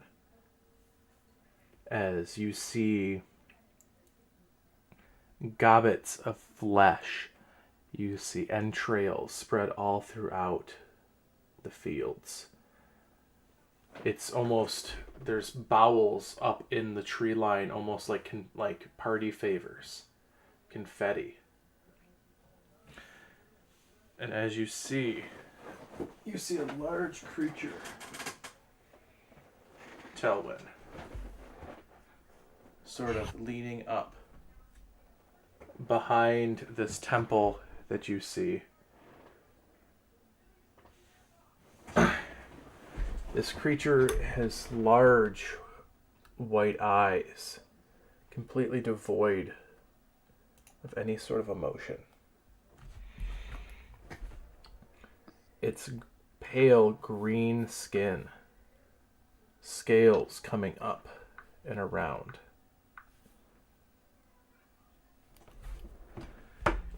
As you see, I'm going to share this in the VC chat. This creature curled up around the top, ripping apart several hapless fae that it had gotten in its way. Yeah. It sees Telwyn. Lets out a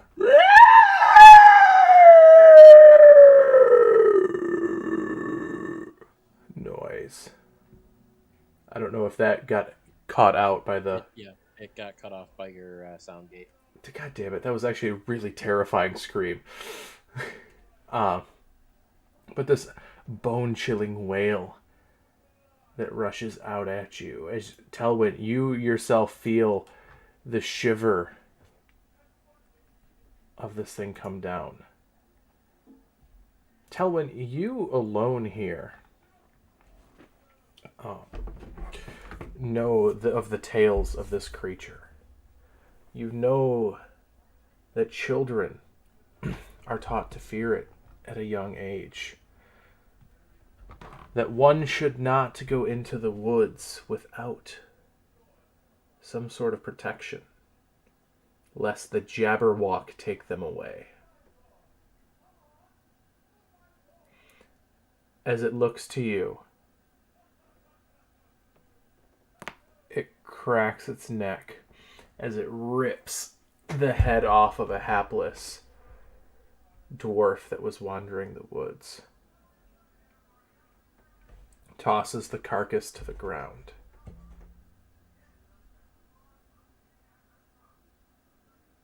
As this is initiative. The rest of you guys are in the woods surrounding this. As far as for minis go, I don't have minis yet that are assembled. However, I do have a lot that I need to assemble. I just need to get glue to do that. I do have some die 6s here that we can, because there's 6 of you right now. 1, 2, 3, 4, 5. And one of it gets Oogie Boogie. So we will start just going down the list. Numa, which... So just out of curiosity, does it know that I'm there or not? Or do I not know? You do not know. Okay, so no possibility of like say either advantage on initiative or advantage on a shot until it happens. Yes. Okay. You won't have advantage on initiative, but you'll probably have advantage on a shot. All right. Because it's Well, not focused on you. my roll was not super awesome. It was only a 9. We're rolling really well.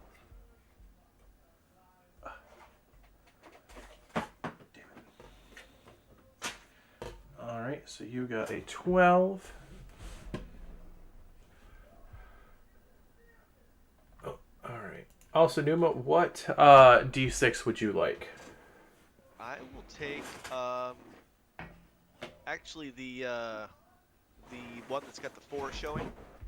I will take that and The number 4 or 4 dots? the number 4. Okay. So you're off. Yeah, I'll be off. Actually, well, which way is the path coming in? The path is coming this way. So could I be off to like the left hand? Yeah, on the opposite side of where you got me. Yeah, somewhere like over there, like coming in up and around. Yeah. Yeah, thank you. Put you right there. That'll work. Alright, so Agni, what is your initiative? 6. And which one would you like that is left? Well, I wanted the one that he chose, but since we're all friends here, I'm gonna just take a different one. It'll be fine. I will choose the pinkish one. Although, for the record, I think we should always let Schneidi pick first. Oh, 'Cause yes. colors. Yes, that is a very good point. That's the Oogie Boogie dice. Telwyn, what dice can you see the best? There's only one I can really see well, and it looks like it's orange. This one? Yeah. Okay. Then you are coming in through here. Real quick, Agni, where were you at? Were you coming down with Telwyn, or were you hiding? No, I was invisible. Oh, So, you were invisible. Okay, so where would you like to be being invisible? I don't know. I was just off to the side somewhere, probably near Vita, because I gave Vita the blessing of the trickster. Okay. Verne? Initiative? My initiative is 25. Wow. And what dice do you want that's left? The alien dice. Okay, and where were you at? Somewhere in the trees. Okay, you were by him. Yes, Numa was following me around, and I was ignoring them the entire time. Yeah, so you two are sort of next to each other. Vita. Where we initiative? So we're clear, you were following me. I'll take the silver dice. Okay, and then where would you? You said Agni I was near by you. Agni. Yeah. Okay. And what was your My initiative, by the initiative way? was 12. 12. All right. All right. Telwyn, what was your initiative? 17.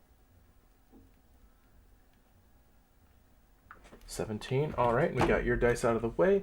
Panaki. Dirty 20. All right, and where would you like to be?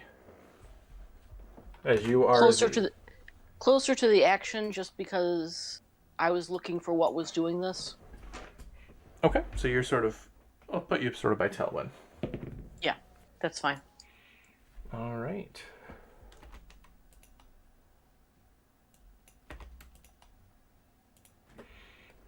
Verne, you are the first to respond as this thing lets out a wail as it goes to attack. By the way, absolutely amazing Black Dragon mini I'm using for this one tonight. Yay.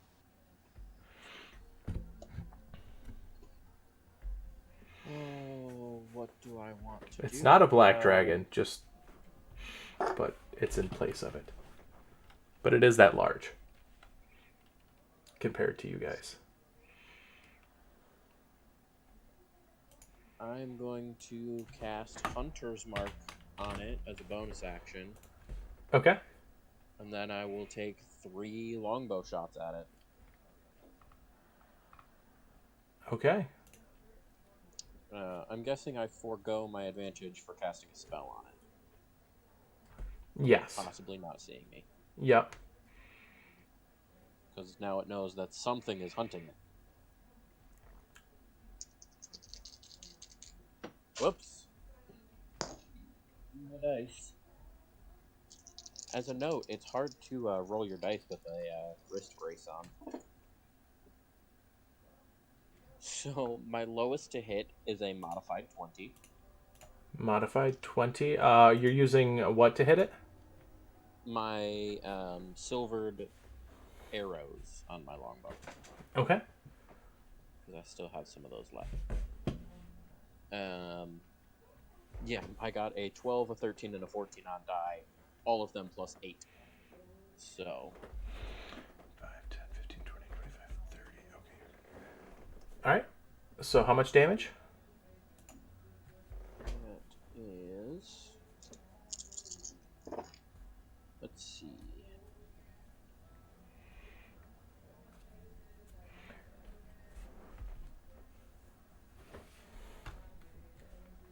And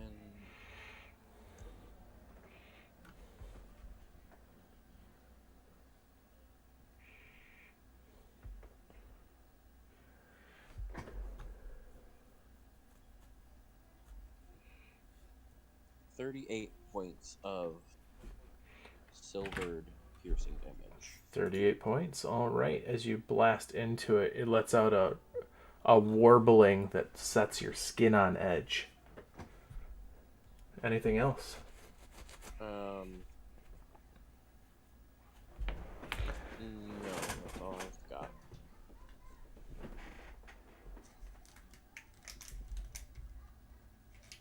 All right.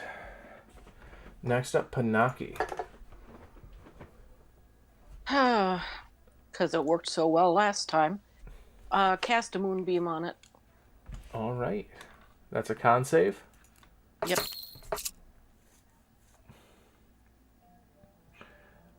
It is going to use one of its legendary resistance to heal or to pass it. Okay. Because it rolled really low. So it takes 8. It takes 8 points of damage. All right. And damage type is very important in this fight, guys. So just Okay. keep me So posted. did this seem to do full damage It did seem as far as the moonbeam. I'll have this placed to represent the moonbeam. okay. It did seem to do full damage to him. Okay. As it lets out a warbling. It like almost looks confused by the light that's coming down upon it. Got it. Anything else there, Panaki? No, not this time. Not today. Not now. All right, Telwyn. As my bonus action, I'm going to cast Magic Weapon, and I am going to wait for it to attack me.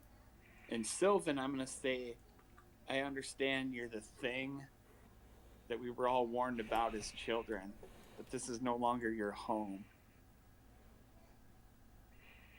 Okay. Are you going to approach it as you cast your weapon? No, I'm actually waiting for it to come to me. Okay. So, is magic weapon action or bonus action? It's a bonus action. Okay, so you're going to hold your action to attack it if it hits or if it comes close? Yes. Okay, sounds good. As it starts its turn, it lets out a warble. As you see, its wounds patch up quite a bit. As it sort of shakes and shivers as you see the arrows start popping out of its chest where they hit. As it starts its turn in there, it's going to make the con save. It gets a 21, so which will pass, so it'll take half damage there from the moonbeam. So you need me to roll again. Yes. For 8. 8, all right.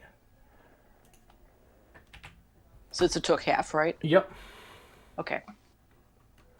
It's going to then swivel its head around. And Telwyn, what type of weapon are you carrying currently? Are you holding? Longsword. Okay. And it knows that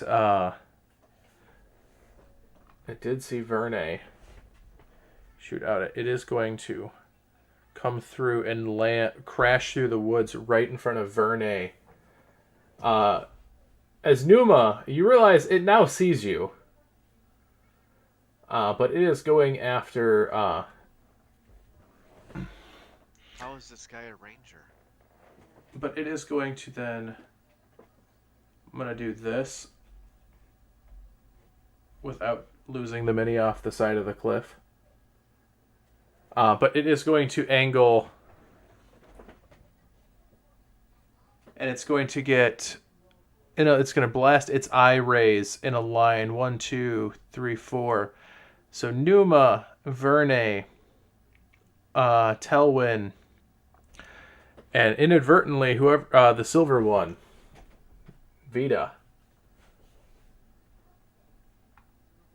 It is going to use its fiery gaze as it blasts a beam of light comes out of its eyes as a line of fire blasts through. I need a dexterity saving throw from those 4 people. I can't see how his head's aiming down. It looks like he's like facing the other direction from me. That's the only place I can safely have it without it falling off the table, but he's on the other side. Oh, okay, yeah. I couldn't see his head. Yeah, So he's like just at the edge of the desk, and I don't want to lose the brand new mini off the table. Natural 20 for a 25 on my end. Okay. I got a 19. 19, all right. Telwyn? 18. Sorry. Modified 20. All right, and then 18. You just barely make it there, Vita, as that is the DC. So you guys will all be able to dive out of the way, but you'll still take half. You'll take half of 30 points of fire damage, so 15 points of fire. Jesus. As it lets out like a gibbering sort of wail as it blasts these fiery gaze at you. Next up, Numa, your turn. I'm going to give a very disdainful look at the supposed ranger next to me. Still And not I paying will attention. bonus action 30 feet, use my Misty Step and 30 feet away. You can put me 5, 10, 15, 20, 25, 30. 30 would put you like by Telwyn. that'll be fine. And I'll put you And- not in the line. Appreciate that. And then I will take 2 attacks. Hold on, I gotta mark off my Misty Step. There we go. And then I'll take 2 attacks. Since now I no longer have advantage thanks to somebody. And let's see here. First attack is gonna be a natural 18 to hit. So it'd be like a 28. Yeah. 28 will just hit a little bit. Alright. And that will be 13 points of silvered piercing. And then my second one, natural 17 for a 27. Should have rolled these sharpshooter. Is that with the plus 10? The 13 No, points? I didn't roll either of these with sharpshooter. Okay. I didn't say it, so. And then this will be 12 points of silvered piercing. And then I will back up another 30 feet. Yeah, 15, we're just 20, gonna keep 25, going back. 30. Yep, and I'm good at that point. All right. Vita, your turn. Alrighty. Okay. Well, I am going to cast Hex, Okay. and it will be a disadvantage on Wisdom checks. Wisdom, okay. And let's do some Eldritch Blasting. Sounds good. Yeah. Eldritch Blast.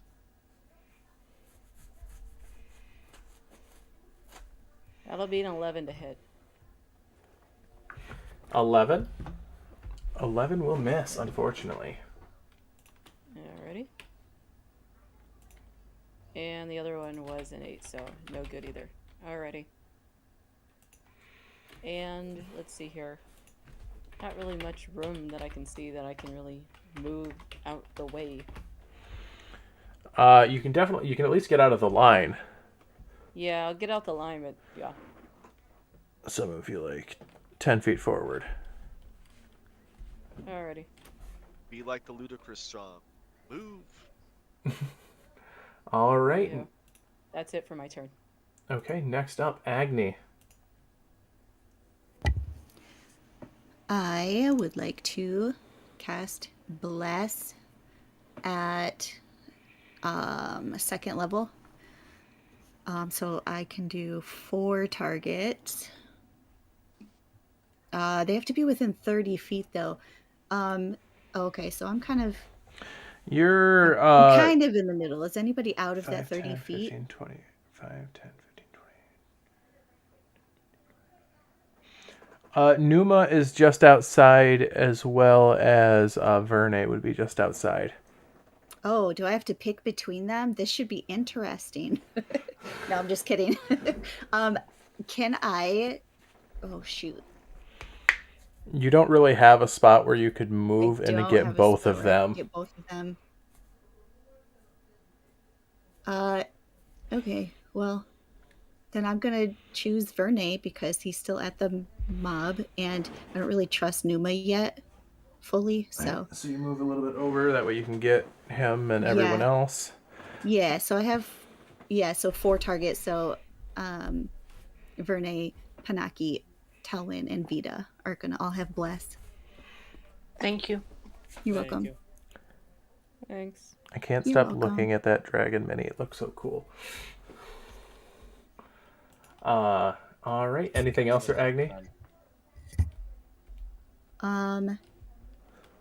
No, that is it. All right. Back up to the top of the run, Verne. Your turn. You are within 5 feet of this thing, Yes, I am. and you start your turn within 30 feet of it, as this is the start of its confusing burble. I need a charisma saving throw here. Interesting. Don't forget to add your Okay. D4. Yeah. Okay, that's a 17. That fails. Roll me a d4. Fuck you. You also cannot take any reactions until the start of your next turn. 3. 3. Roll me another die 4, because you, for this turn, will do nothing except use all of your movement to move in a random direction as you hear the crazed burbling of this thing. 1. 1. All right. So you're going to go... What is your movement, by the way? 30 feet. You move towards the shrine. You move past it. Would I use my action to dash? All of its movement, yeah, I'd say so. That's another 30 feet. Which puts you right into the moonbeam.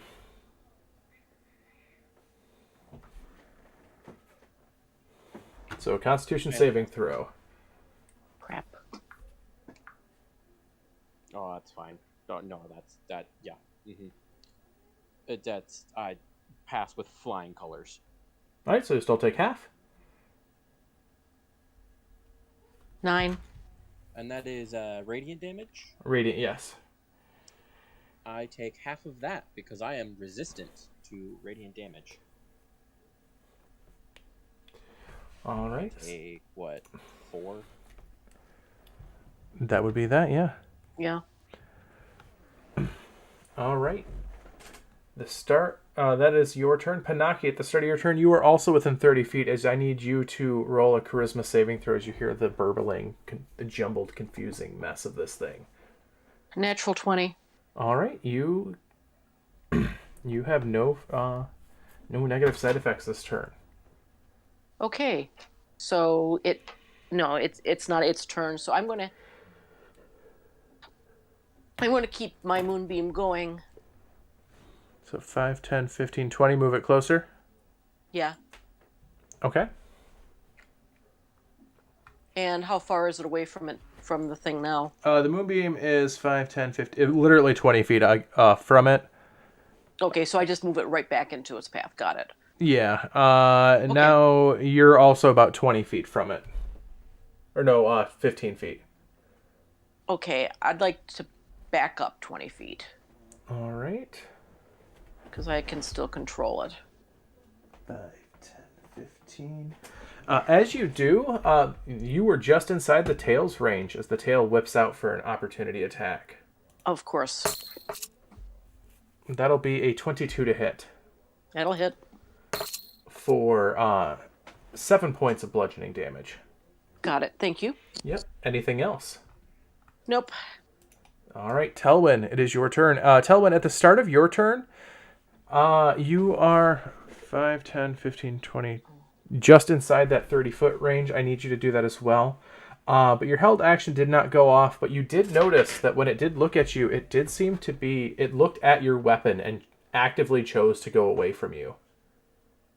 Okay. I am going to, well, my save is a 21. 21? All right, you're good. I am going to charge at it. And Okay. Make 5, 2 10, attacks. 15.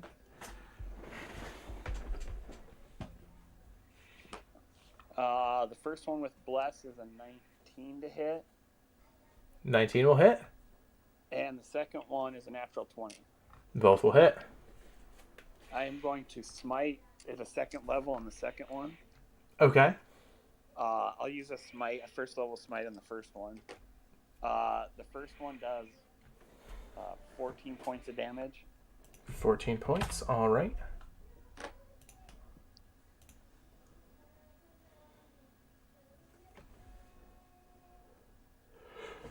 And do you need me to separate the slashing and the radiant?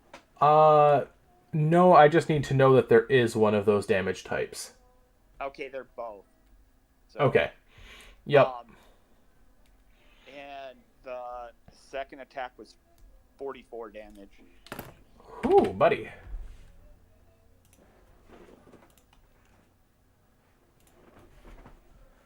All right. As it does not seem to like that at all.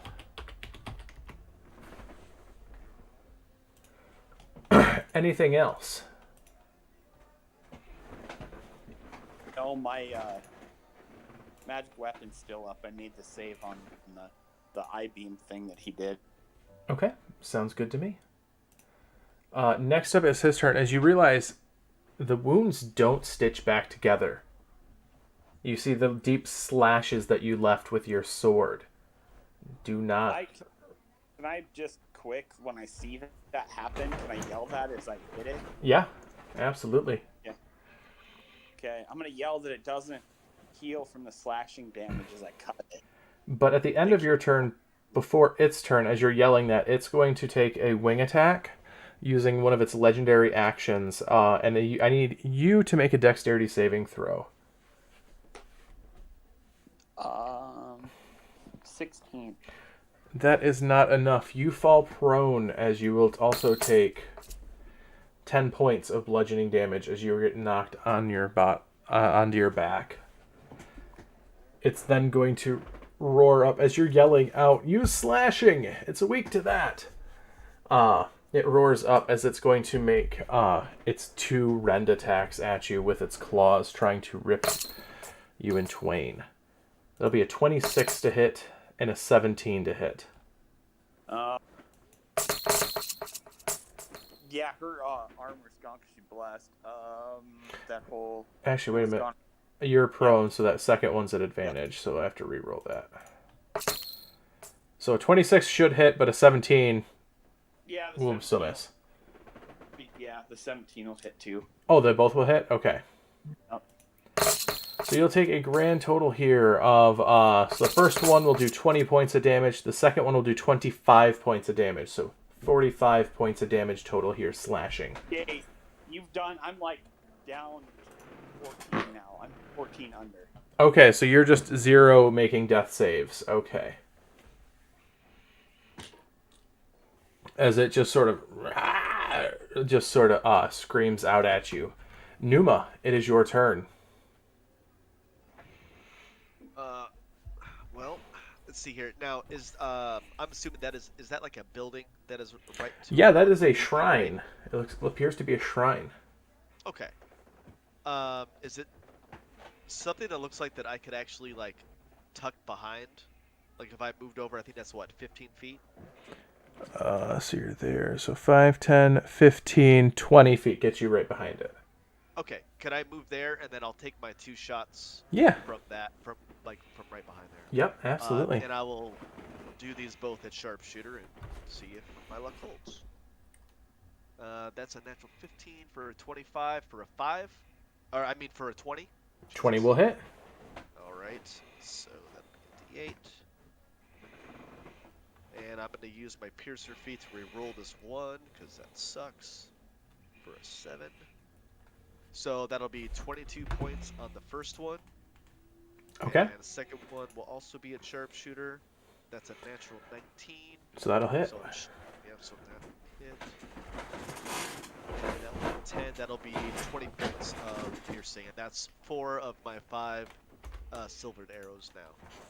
And I will stay tucked behind that building. And that is my turn. All right, Vita, your turn. Vita, you are you're not in the range of the warble. Yeah. I notoriously don't use Adorai for stealth, so... Adorai is considered not in combat unless you're actively using them in combat. Yeah, I was just thinking to myself that I think at this point I would try to get on Adorai, because I don't think I would actively be on Adorai, just confession. Mm-hmm. So I will hop on the horse. And you were what one? The silver one? Yep. Boom. Horse. Alrighty. And can I use my movement to get to... Yes, it's half your striking movement. distance? Half your movement to get on to mount the horse, but yeah. Oh no, I just meant can I get to the Jabberwocky? So how much movement do you have left after taking half? Hang on. My walking speed is 30 feet. Okay, Or cool. half. Yeah, so with Probably not. with your 10-foot Oh, reach, yeah, okay. you can just get within reach. Sweet. Got it. Alrighty, so. And I believe the glaive was at +2 because of the fact that it's not a new day, and I believe I declared that already. Yep. So. Sorry, I'm just setting this up. No, you're totally fine. I'm gonna roll with advantage. No, actually, I don't roll with advantage because. Wait.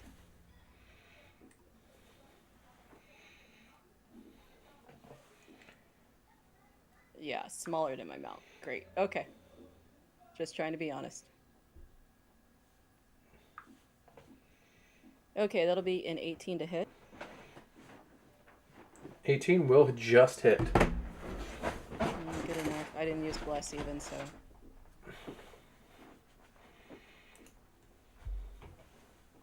Alrighty, that's gonna be 9 damage. 9 damage, alright. And that is slashing damage. Okay. And let's see here. I will use... Do I have to declare my... Sorry, this is a matter of order. Do I have to declare my bonus action before I do my No. action surge? No. Alright, then I'll do the action surge and go for another swing. Okay.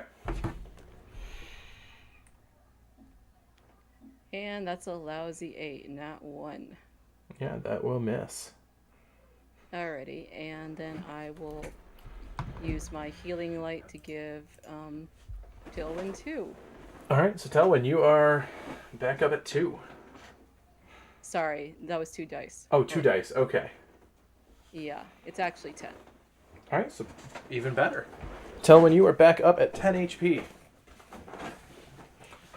Anything else there, Vita? That is it. Alright, we're going to take a brief pause here right now. Something's hitting me really bad and I have to run to the restroom, so I'll be right back. I will mute the...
Because I did land one hit. All right. Sorry about that, guys. I am back. 4 damage. I'll add that right now. All right. Agni, it is your turn. Yes. I am going to cast Cure Wounds at 3rd level on Telwyn. Okay, so you have to get right up to him there. Yeah. Wait. Get out. There you go. 5, 10, 15, 20, 25. You are actually just in the 30-foot mark there. I need you, before you can do that, Agni, I need a charisma save. Okay. 18. That just makes it. So you can act as normal. Okay, so since I have to touch him in order to cast that spell, and he's still on the ground, can I just like reach my hand down and help him up? That as is I cast 2 that? actions, technically. Okay, never mind then. I'll just, pat his forehead or something. Yeah. Silly boy, and I'll heal him up. That is 14 hit points back. All right, tell when you get 14. Anything else there, Agni? I just want to make sure I didn't like lose concentration on my bless because of having to make any kind of saves, No, right? you're good. Okay, then I'm good. That's it. All right, at the end of your turn, it is going to use a legendary action. And this is going to shoot its tail out, and it is going to attempt to knock the sword out of Telwyn's hands as he is just getting back to his feet. Because it really dislikes slashing.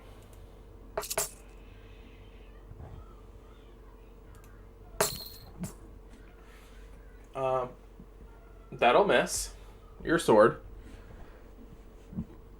So, back up to the top of the round. Verne, it is your turn. Well, now that I'm far away from it, I can actually do stuff.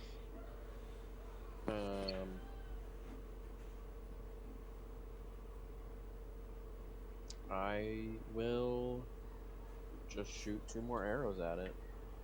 Alright, you go for that. 2 more silvered arrows. Lowest is a 19. The other is over 20. Yep, that'll hit. And I did roll to keep concentration on my hunter's mark earlier, and I passed, so Cool. that's still up.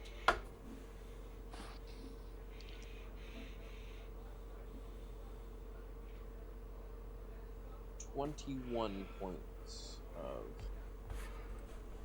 damage. Alright. Silver piercing. He's still up, but you see blood flowing freely from all of its wounds. None of them are stitching back together right now.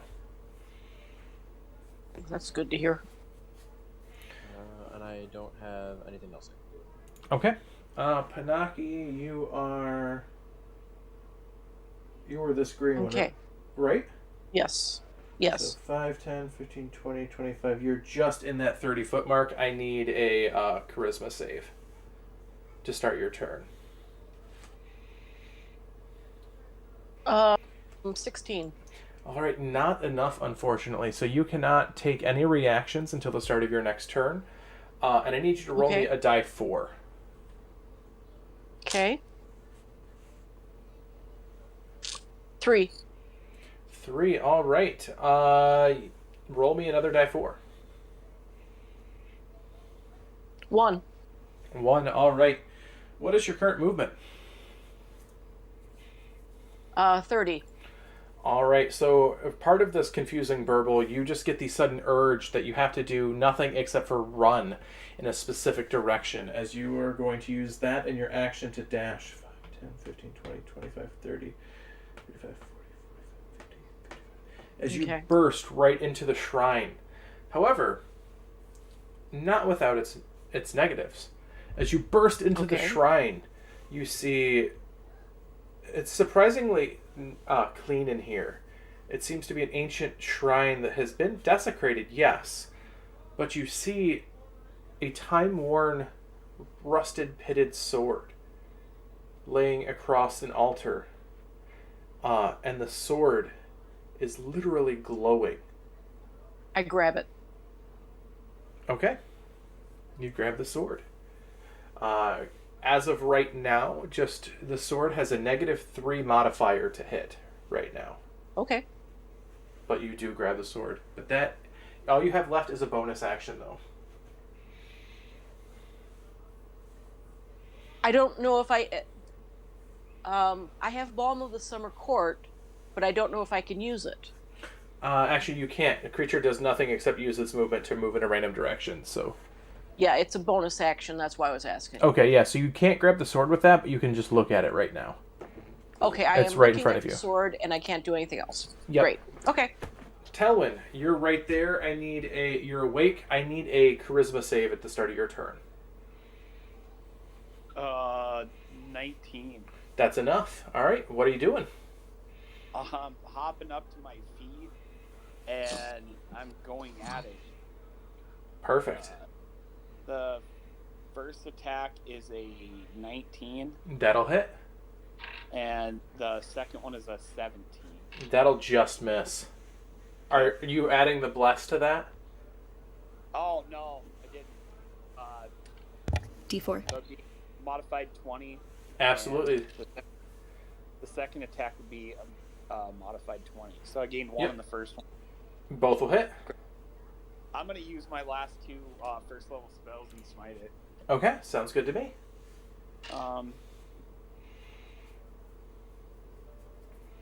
17 on the first one, All right. and 19 on the second one. All right, it's looking incredibly bloodied at this point.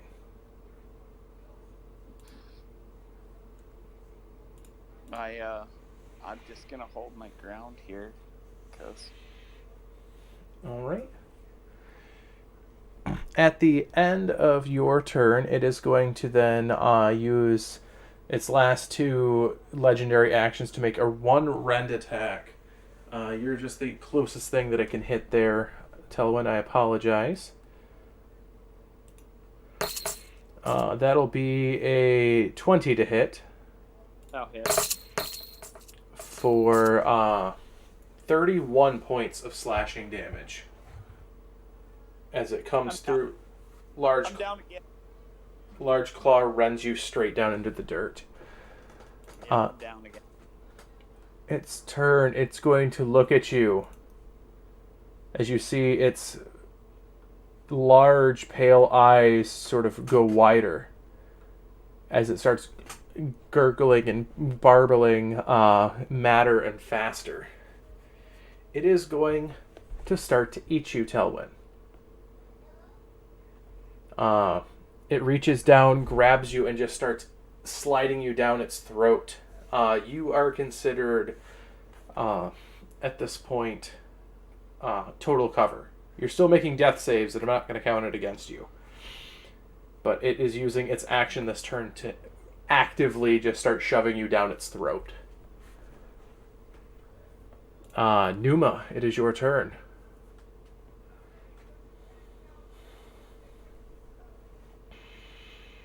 Jesus. Alright, well, The lore on this thing is cool why it does that. I will poke my head back around and noticing that it's bleeding profusely, I will take 2 more sharpshooter shots, and yeah, that's what I'm gonna do. First one's a 20 for a 15. That will hit. Or 20 for 15 to hit? Yeah, for a 15 to hit. Oh, 15 will not hit. Okay. I am actually going to use my inspiration on this and re-roll it. Okay. Nope, that won't hit either. Alright, it was a 7. So, and then my last one will be a natural 17 for a 27, which would be a 22. Yep. So I'm assuming it'll hit. And then I'm going to use my last arcane shot on this as well, trying to pump as much damage as possible. So that'll be 13. That'll be 23 piercing damage. How do you want to kill this thing? Oh, okay. Well, I already said that I was going to throw in the bursting arrow, so that's like 8 bursting, and I was just kind of thinking of just hitting it like right, kind of like in the jugular, where I think it might be, and then when the arrow lands, just burst it off so it blows open like a huge chunk, and then just kind of falls over. Okay. That's kind of what I was thinking. So you blast it, the arrow, it gets right into its throat. You see it like balloons upwards as it will then rupture right at the base of its neck. Telwyn, you have not fully been eaten yet by this. You're just above this point. As you guys see Telwyn launch through the air, unconscious, bleeding profusely, and he smashes into the hard snow. You will take one failed death save there, Telwyn, from this. But the thing falls down dead. We're still in initiative here because he is actively dying. Vita, what are you doing?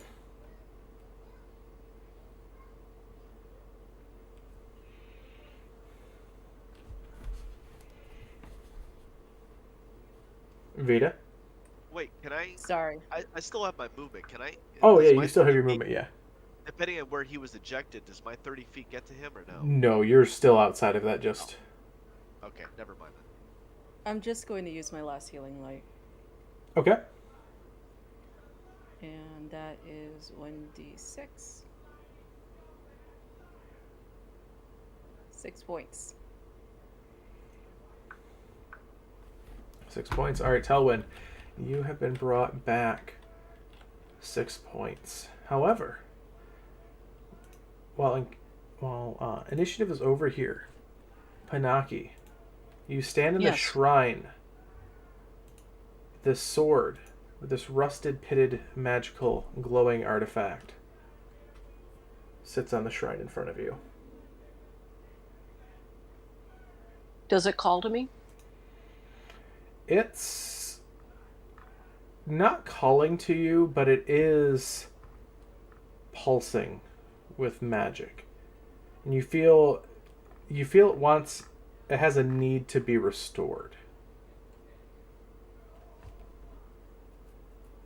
Do I know if any of the party members knows anything about restoring swords? Say that again?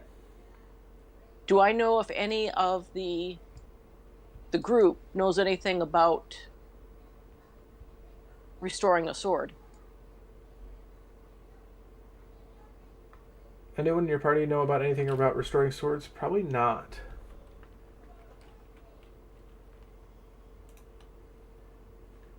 Especially magical swords. I'm going to pick it up. Okay. As of right now, it functions as a -3 sword. Yep. However, as you touch it, you feel a connection touch the edge of your consciousness. Okay. Feel sickly and weak. The consciousness does? The consciousness, yes. Who are you? Am unsure.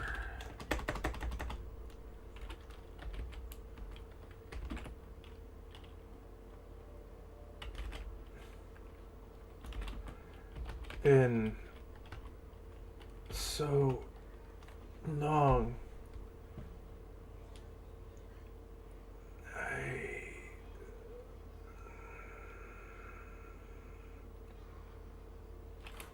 meant to kill Jabberwock. It's all right. It's gone. I take it I heard its death shriek. Yes. It's all right. It's gone. Who My, are you? I remember the word Ibaki. E-B-A-K-I. E-B-I-A-A-K-I? E-B-A-K-I. Ibaki. Okay. Is that your name? I think so.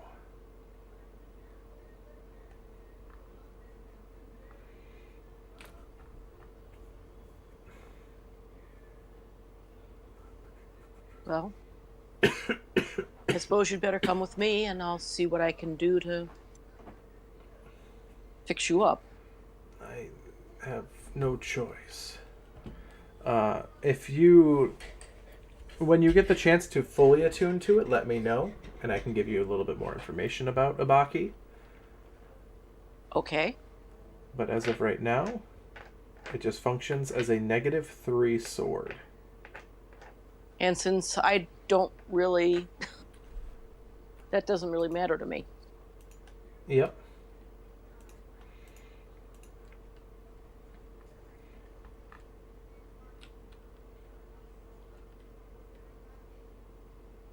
Is there a scabbard or anything to carry this thing with? In looking about, you don't see a scabbard. Well, I suppose I'll just have to improvise. So I improvise. Okay. The blade seems rusty enough where you're not really worried about it cutting anything. The blade at the same time seems incredibly sharp, but at the same time dull. Almost in a paradoxical sense. Like a butter knife. Yeah. It's like the butter knife that you're licking the peanut butter off the spoon or off of it, and then you end up cutting your tongue. It doesn't look like it's sharp, but it sure is hell cut.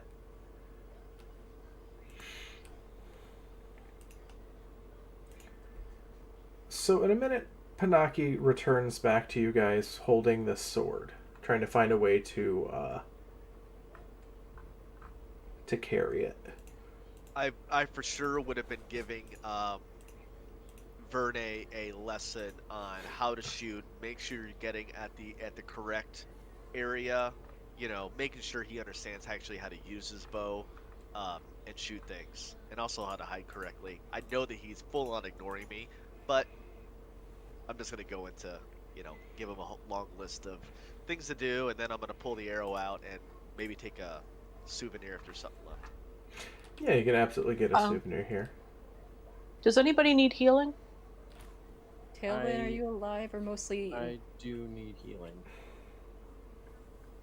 Okay. Ken, as far as like souvenir wise, is there something that would be noticeable that I could carry, like whether it's like a tooth? I don't want something that's gonna decay, so like a tooth or something that would be like Definitely a tooth or claw. Claw. Okay. There's even it has a on its tail. It has one large spike on the end of its tail that's almost axe-like. How big? How big is it? About like 3 feet long. That's a little too big to just carry Okay. around.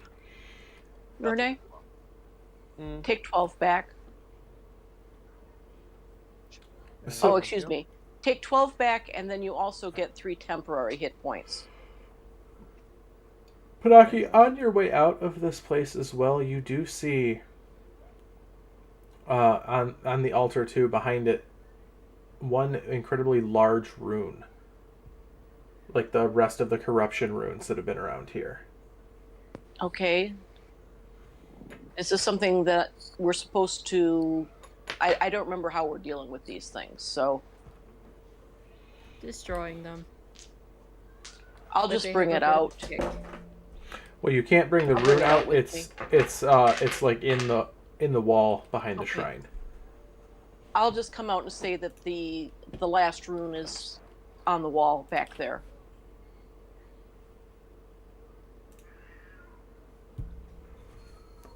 Okay. Because don't think I'm strong enough to probably obliterate it myself. Can I go take a look at it? You can, yeah. So this one seems you go in there, and this rune is above the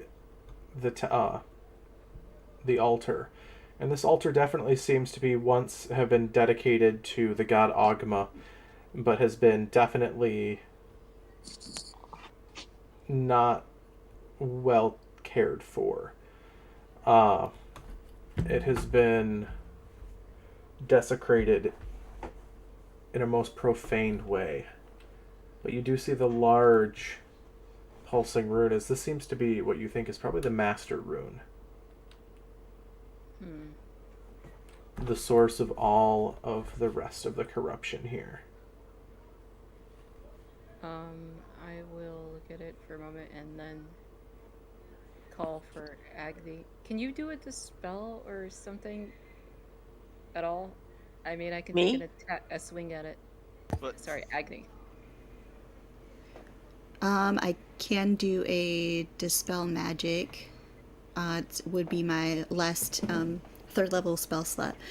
But I also was going to heal up Talwyn a little bit more before I head out of the room. Then don't worry about it. I'll take a swing. shoot back up before you. Never mind. Hey, before you guys. What do you need Wait, to do why there? do you get to say what I get to do after you decided to do so many things without us? Thank you. I healed Talwyn back for 11 more hit points. Okay. As Agni does this, she sees Telwyn like doing snow angels because he's got Jabberwocky bile and vomit all over him. He's just in the snow and he's like, "I'm alive, but this hurts." Okay, you need to take a bath, dear. I don't have any soap, but like this is gross. It's one of the grossest viscous liquids, and the snow that he's doing this in also is also, if you remember, crimson with the blood and guts of all of its victims as well. There really isn't any clean patches. Oh, it's The Walking Dead, where they pour guts on themselves to smell like the zombies. I don't care. Up on the goo, so I got goo on other goo. I just don't care. Everybody's healing and doing whatever. I'm laying in the snow, doing snow angels. Go get this off of me. Oh, he is going to stink later. Numa, was there anything that you were doing? No, Vita's gonna do her thing, and I'll let her figure out what she's doing wrong, and I'm gonna go and get another claw and get him for Telwyn. Okay. So Vita, what are you doing right now? Apparently, I'm doing everything wrong. You said you were taking a swing at the thing. Anyways, as I said before, I'm going to continue doing the wrong thing. Okay. And that'll be a 15 to hit it with the glaive. You can't miss it. So you definitely mar this rune as the glaive smashes into it. The sparkle and crackle of this one is not as pleasant as the rest of them, as this is the largest rune that you guys have seen so far. As you'll take 20 points of force damage as this thing crackles out at you. Alrighty. And let's see here. You see all your hair feeling, standing up on end as the magical backlash. And I will, yeah, that's fine. And then I'll second wind. Okay. But the rune has been destroyed as you feel the corruption vanishing from this land. Hey, Telwyn, here's a claw for you. You can remember this by, and I'll toss him over a claw. It might be a white shaded claw. Oh, I just had a great idea. Could I collect some of that vicious, like, nasty goo for like making poisons and stuff? You could try.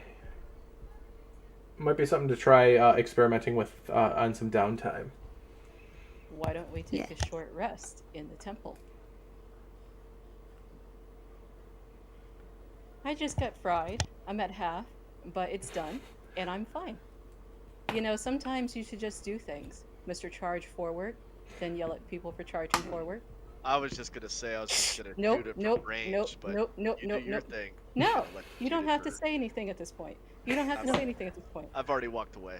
I'm bored. Oof. Verne will walk over to Vita and just be like, just ignore him.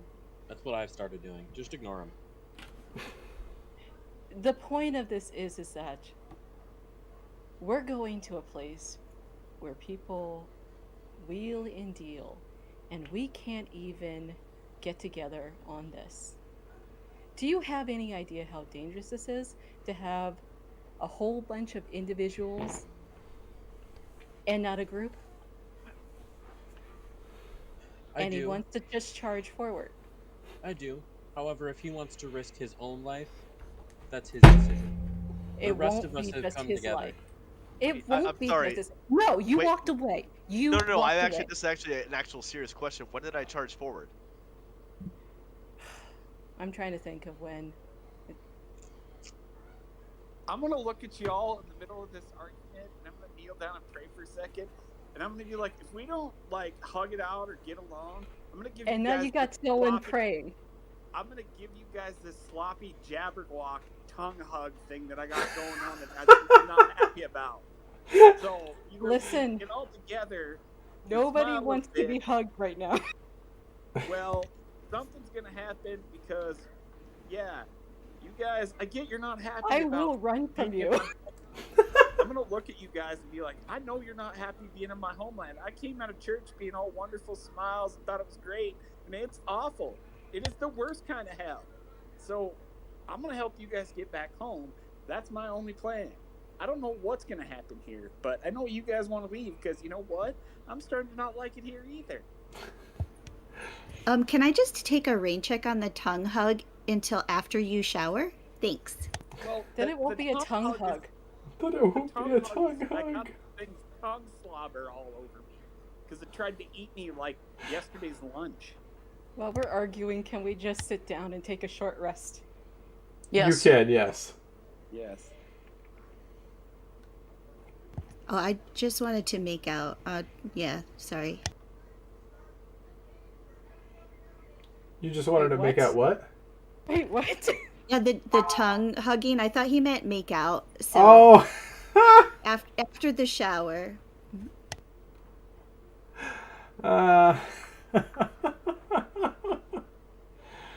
I got it. I'm now. learning something new every day. All right. So you guys are able to take a short rest. Do you attune to the sword at all, Pinaki, during that time? Absolutely. All right. So you find out that Abaki is a damaged Vorpal sword. Mm-hmm. So it's still the -3 bonus to attack and damage. However, Mm-hmm. it ignores resistance to slashing damage. And it will still lop heads off on a natural 20. But it's real rusty. And natural ones can have... and with this, natural ones will increase the negative modifier on the blade permanently as another piece of the braid blades. So use this as you choose. But it is a damaged Vorpal sword.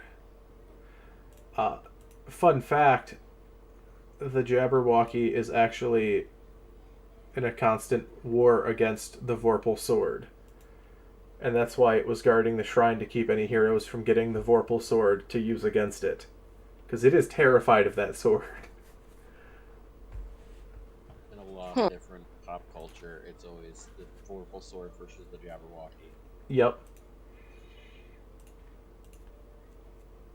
The Vorpal blade went snicker snack. Yep. By the way, the Jabberwock is, fun fact, one of my greatest terrors growing up as a child. Because Mine was the taily bone. The taily bone? Yes. I've never heard of that. It's not a fun one. But we can get to that story at a later time. Because you guys take your rest. Because we are here for a game. You guys take your rest. You guys sort of heal up some of your wounds. Abaki, once you attune to it, Panaki, Panaki and Abaki, uh, definitely gets a bit stronger, it seems.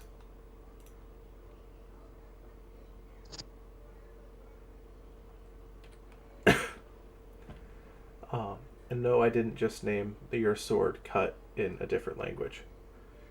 No, of course not. But the rest of you guys lick your wounds, you heal up. Telwyn, the gore starts to, I don't want to say emulsify, but it is cold out. You're able to get most of the liquid off, but it's a viscous mess. Starting to sort of look like you got Flubber giving you a big hug. Did Steve take any parts? Did who? Oh, Steve? I forgot Steve even existed. Steve, Steve the Kobold will take a few scales. Oh, I was more concerned that Steve was going to take something from the carnage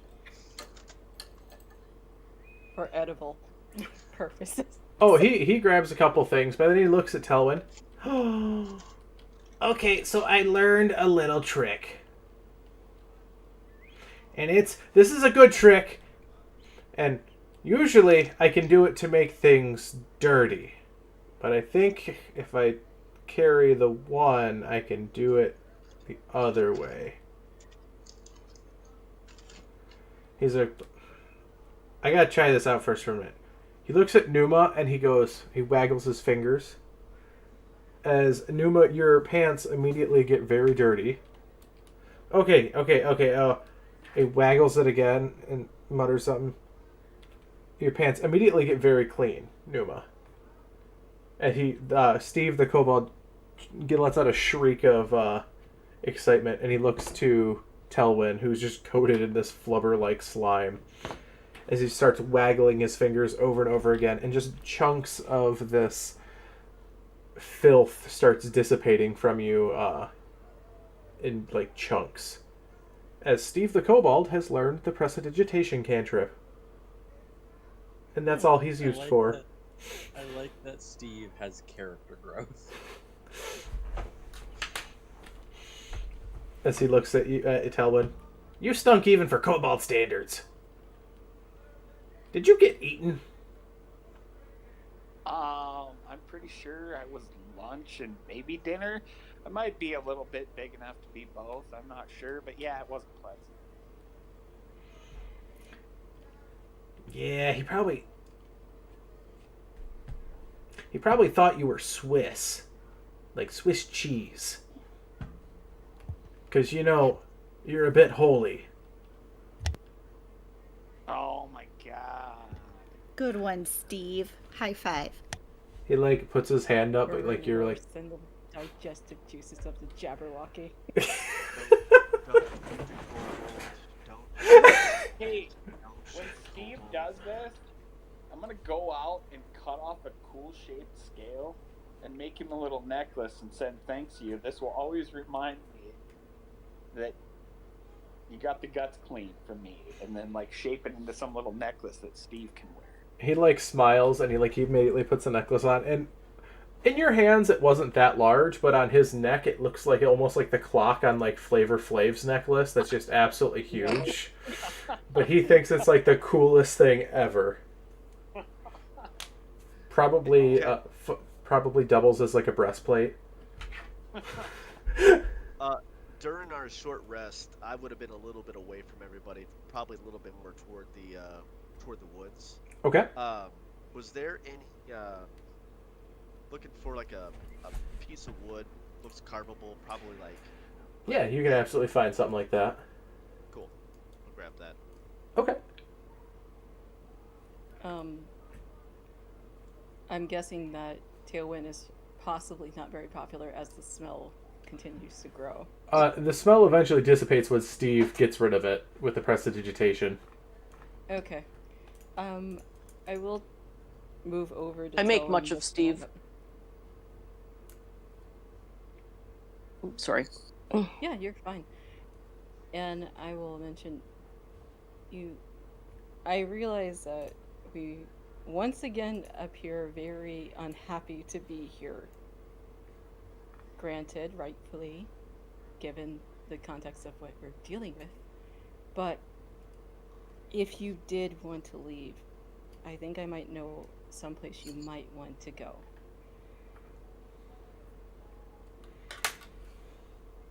That really, you get Vito will see this look on Telvin's face of like the possibilities and like everything that he's known is kind of crumbled around him because it used to be, well, I thought it was pleasant, but everything I've seen since and like the people from, other places or whatever, and everything seems foreign and out of place, and finding out that the dark hearts from the werewolf tribe or whatever, they're trying to amass an army because of the stuff they're doing.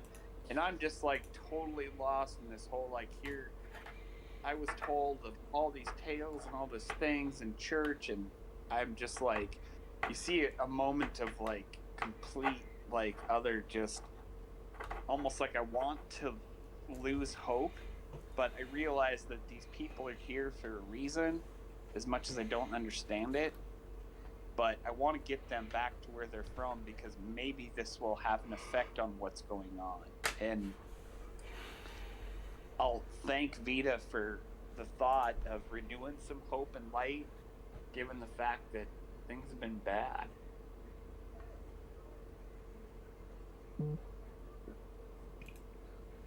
Well, I understand why you might say that, but this wasn't for them so much as it was for you, Tilwyn. When I'm talking about a place where you can go outside of here, I'm talking as if you choose to leave here at some point. This land is. I know you feel beholden to save absolutely everyone, but you are also yourself. You are valuable, and you can't literally save everyone in the world, especially not alone. Well, I feel like maybe the reason you guys were here was to help me at least make a difference because I know I can't do it alone. And yet, at some point, you've acknowledged that we'll leave. Because it's everybody has their home and their place in their heart and the light in which they want to be led to. And if this is yours, I'm happy that you're here. If it's not, I want to help you be where you need to be because that's important. Oh, I am on the same journey I've always been on. As there's a story that's told to people who are just squires. And that would be the first tale about how a bunch of foolish idiots and noble children pretended that they were part of a bigger organization, something grander, and they placed the name of a goddess on that. And in the process of doing that, they celebrated and had their little fun and games until one day that goddess came to pay the toll on that and said, I'll hold you up to that code that you placed upon yourselves. I am completely unprepared for this adventure. I'm not going to lie. This is my first time. And I have seen so much stuff. And her stare gets a little long at that. And I'll what look. I. Go ahead. Sorry. No, go ahead. I'll look back at you as you say that, and I'll look around the room for a second, and like the random things we've encountered And I'll be like, I don't think anybody can be prepared for this, honestly. Like, I don't think anybody can openly experience these things and A, think it's normal, B, think it's just something you could be, like, trained for. And Oh, but they do. They do. And there's a bit of fire in her eyes and quite a bit of anger. But they do. And they tell you so many things that are supposed to help you. And in the end, you see so many things that are not. And you feel like those fools and like you were set up. But that's not my point. The point is that I am committed to this adventure and I am committed to this quest that we are on, regardless of where it takes us. It just is beyond my ability. And I want you to know that if you want to go to a place where they are accepting of those who seek adventure, I know a place. They are flawed, but they are a place. I'll smile and nod because I picked up that you're celestial in my divine sense. So I'll kind of look to the light, to the sky for a second, nod, and be like, I may just do that if I find an end to whatever this storm is here. And I'll nod and I'll thank you for being a part of this. And then I'm going to kneel and pray for a bit. And I'm glad I don't smell awful. And I apologize because I just do. And I'm thinking You were back. just eaten. Nobody cares that you smell on that level. It's not your fault. I'll take a couple steps back. All right. So, you guys have a feeling that you have cleared the corruption from this place. What would you like to do now? Head back to the cottage. Okay. Probably that's the course of action. Ken, Yes. the all the webbing, things like that. Yeah. Is that something that the Jabberwock did, or is there something else around here? Looking at it, it almost seems like it's saliva that's been frozen. Oh, like it frozen Ew. saliva. Yeah. Interesting. I'll note that down. Snot sickles. Yeah. Also, inspiration to anyone who remembers the woman's name, because I forgot to write it down 3 weeks ago. I never met the person, so I have no idea. I don't even think I gave her a name. I think I just... Yeah, I think it was just I don't think you did. The Frost Druidess. Yes. Yep. I think that. Yeah, because no one actually asked her name.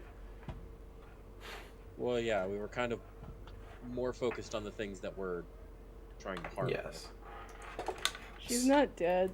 We did our best. So it takes you a bit to get back to the farm proper, but you do find the cottage laying in the middle of this place. You see about 8 different snowmen all about the cottage, and about a foot of ice blocking the main doorway. Verne is still very hesitant to look at any of the snowmen. Hi, Snowy. I'm gonna look over and talk. See, like that stuff that was exposed. Is it still exposed from earlier? That weird writing and stuff all over the building. Because there was 3 or 4 of us that tried to read it and couldn't read it. And I'm gonna look over at Pinocchio because like she seems to have a little bit more connection with nature. Be like, can you read any of that? I believe that was I don't know. Barn. What were you trying to read?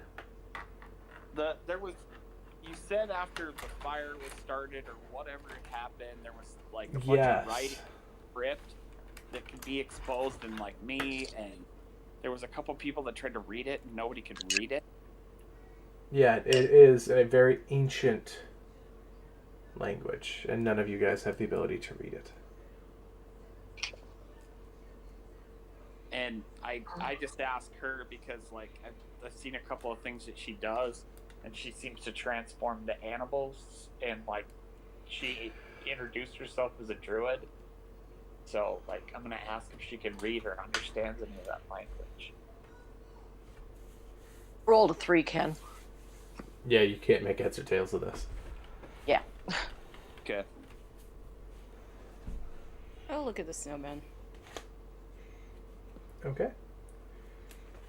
Give me an intelligence save. You can. Can I intentionally fail it? You can. All right, I'll fail it. You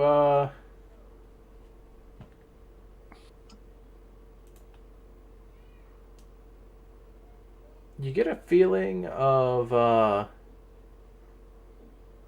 forgetfulness for a minute.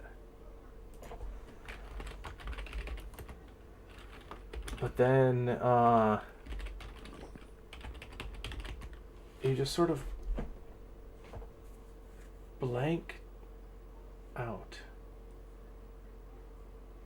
as you feel a touch of another consciousness to you. It touches into your brains as you just get sort of a feeling of thank you.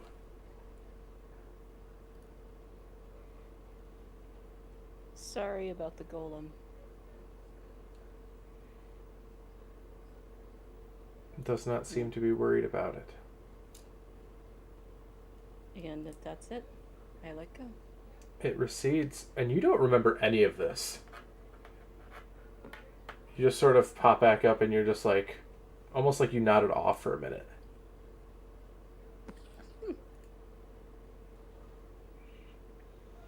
I'll just shake my head for a moment and look around. Does anyone know how to get past this wall?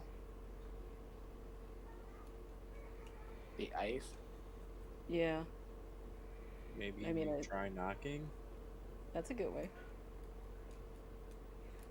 and I will just knock on the ice. All right. So you knock on the ice. All of a sudden, it just sort of and melts down as the door opens. As you see the young druidess sort of looking out. I felt the corruption has fallen. Thank you so much. Definitely my heroes. Well, it didn't come without its hardships, but What it is. did you figure out? What was causing it?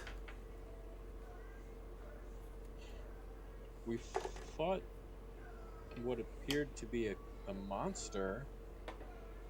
I don't know if it was that itself.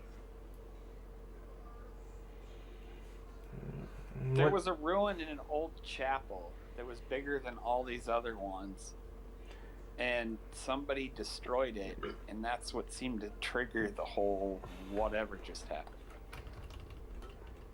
It might be the old. What do you call it? The old Temple of Agma. Maybe someone had defiled it and used siphoned its power to do what they needed. Oh, it was definitely defiled. Definitely. I don't think we found it. Well, them. I don't think we found the person. Because we fought a creature that didn't seem like it was capable of writing all these little symbols in places. And that would indicate that it was somebody. We're still missing someone.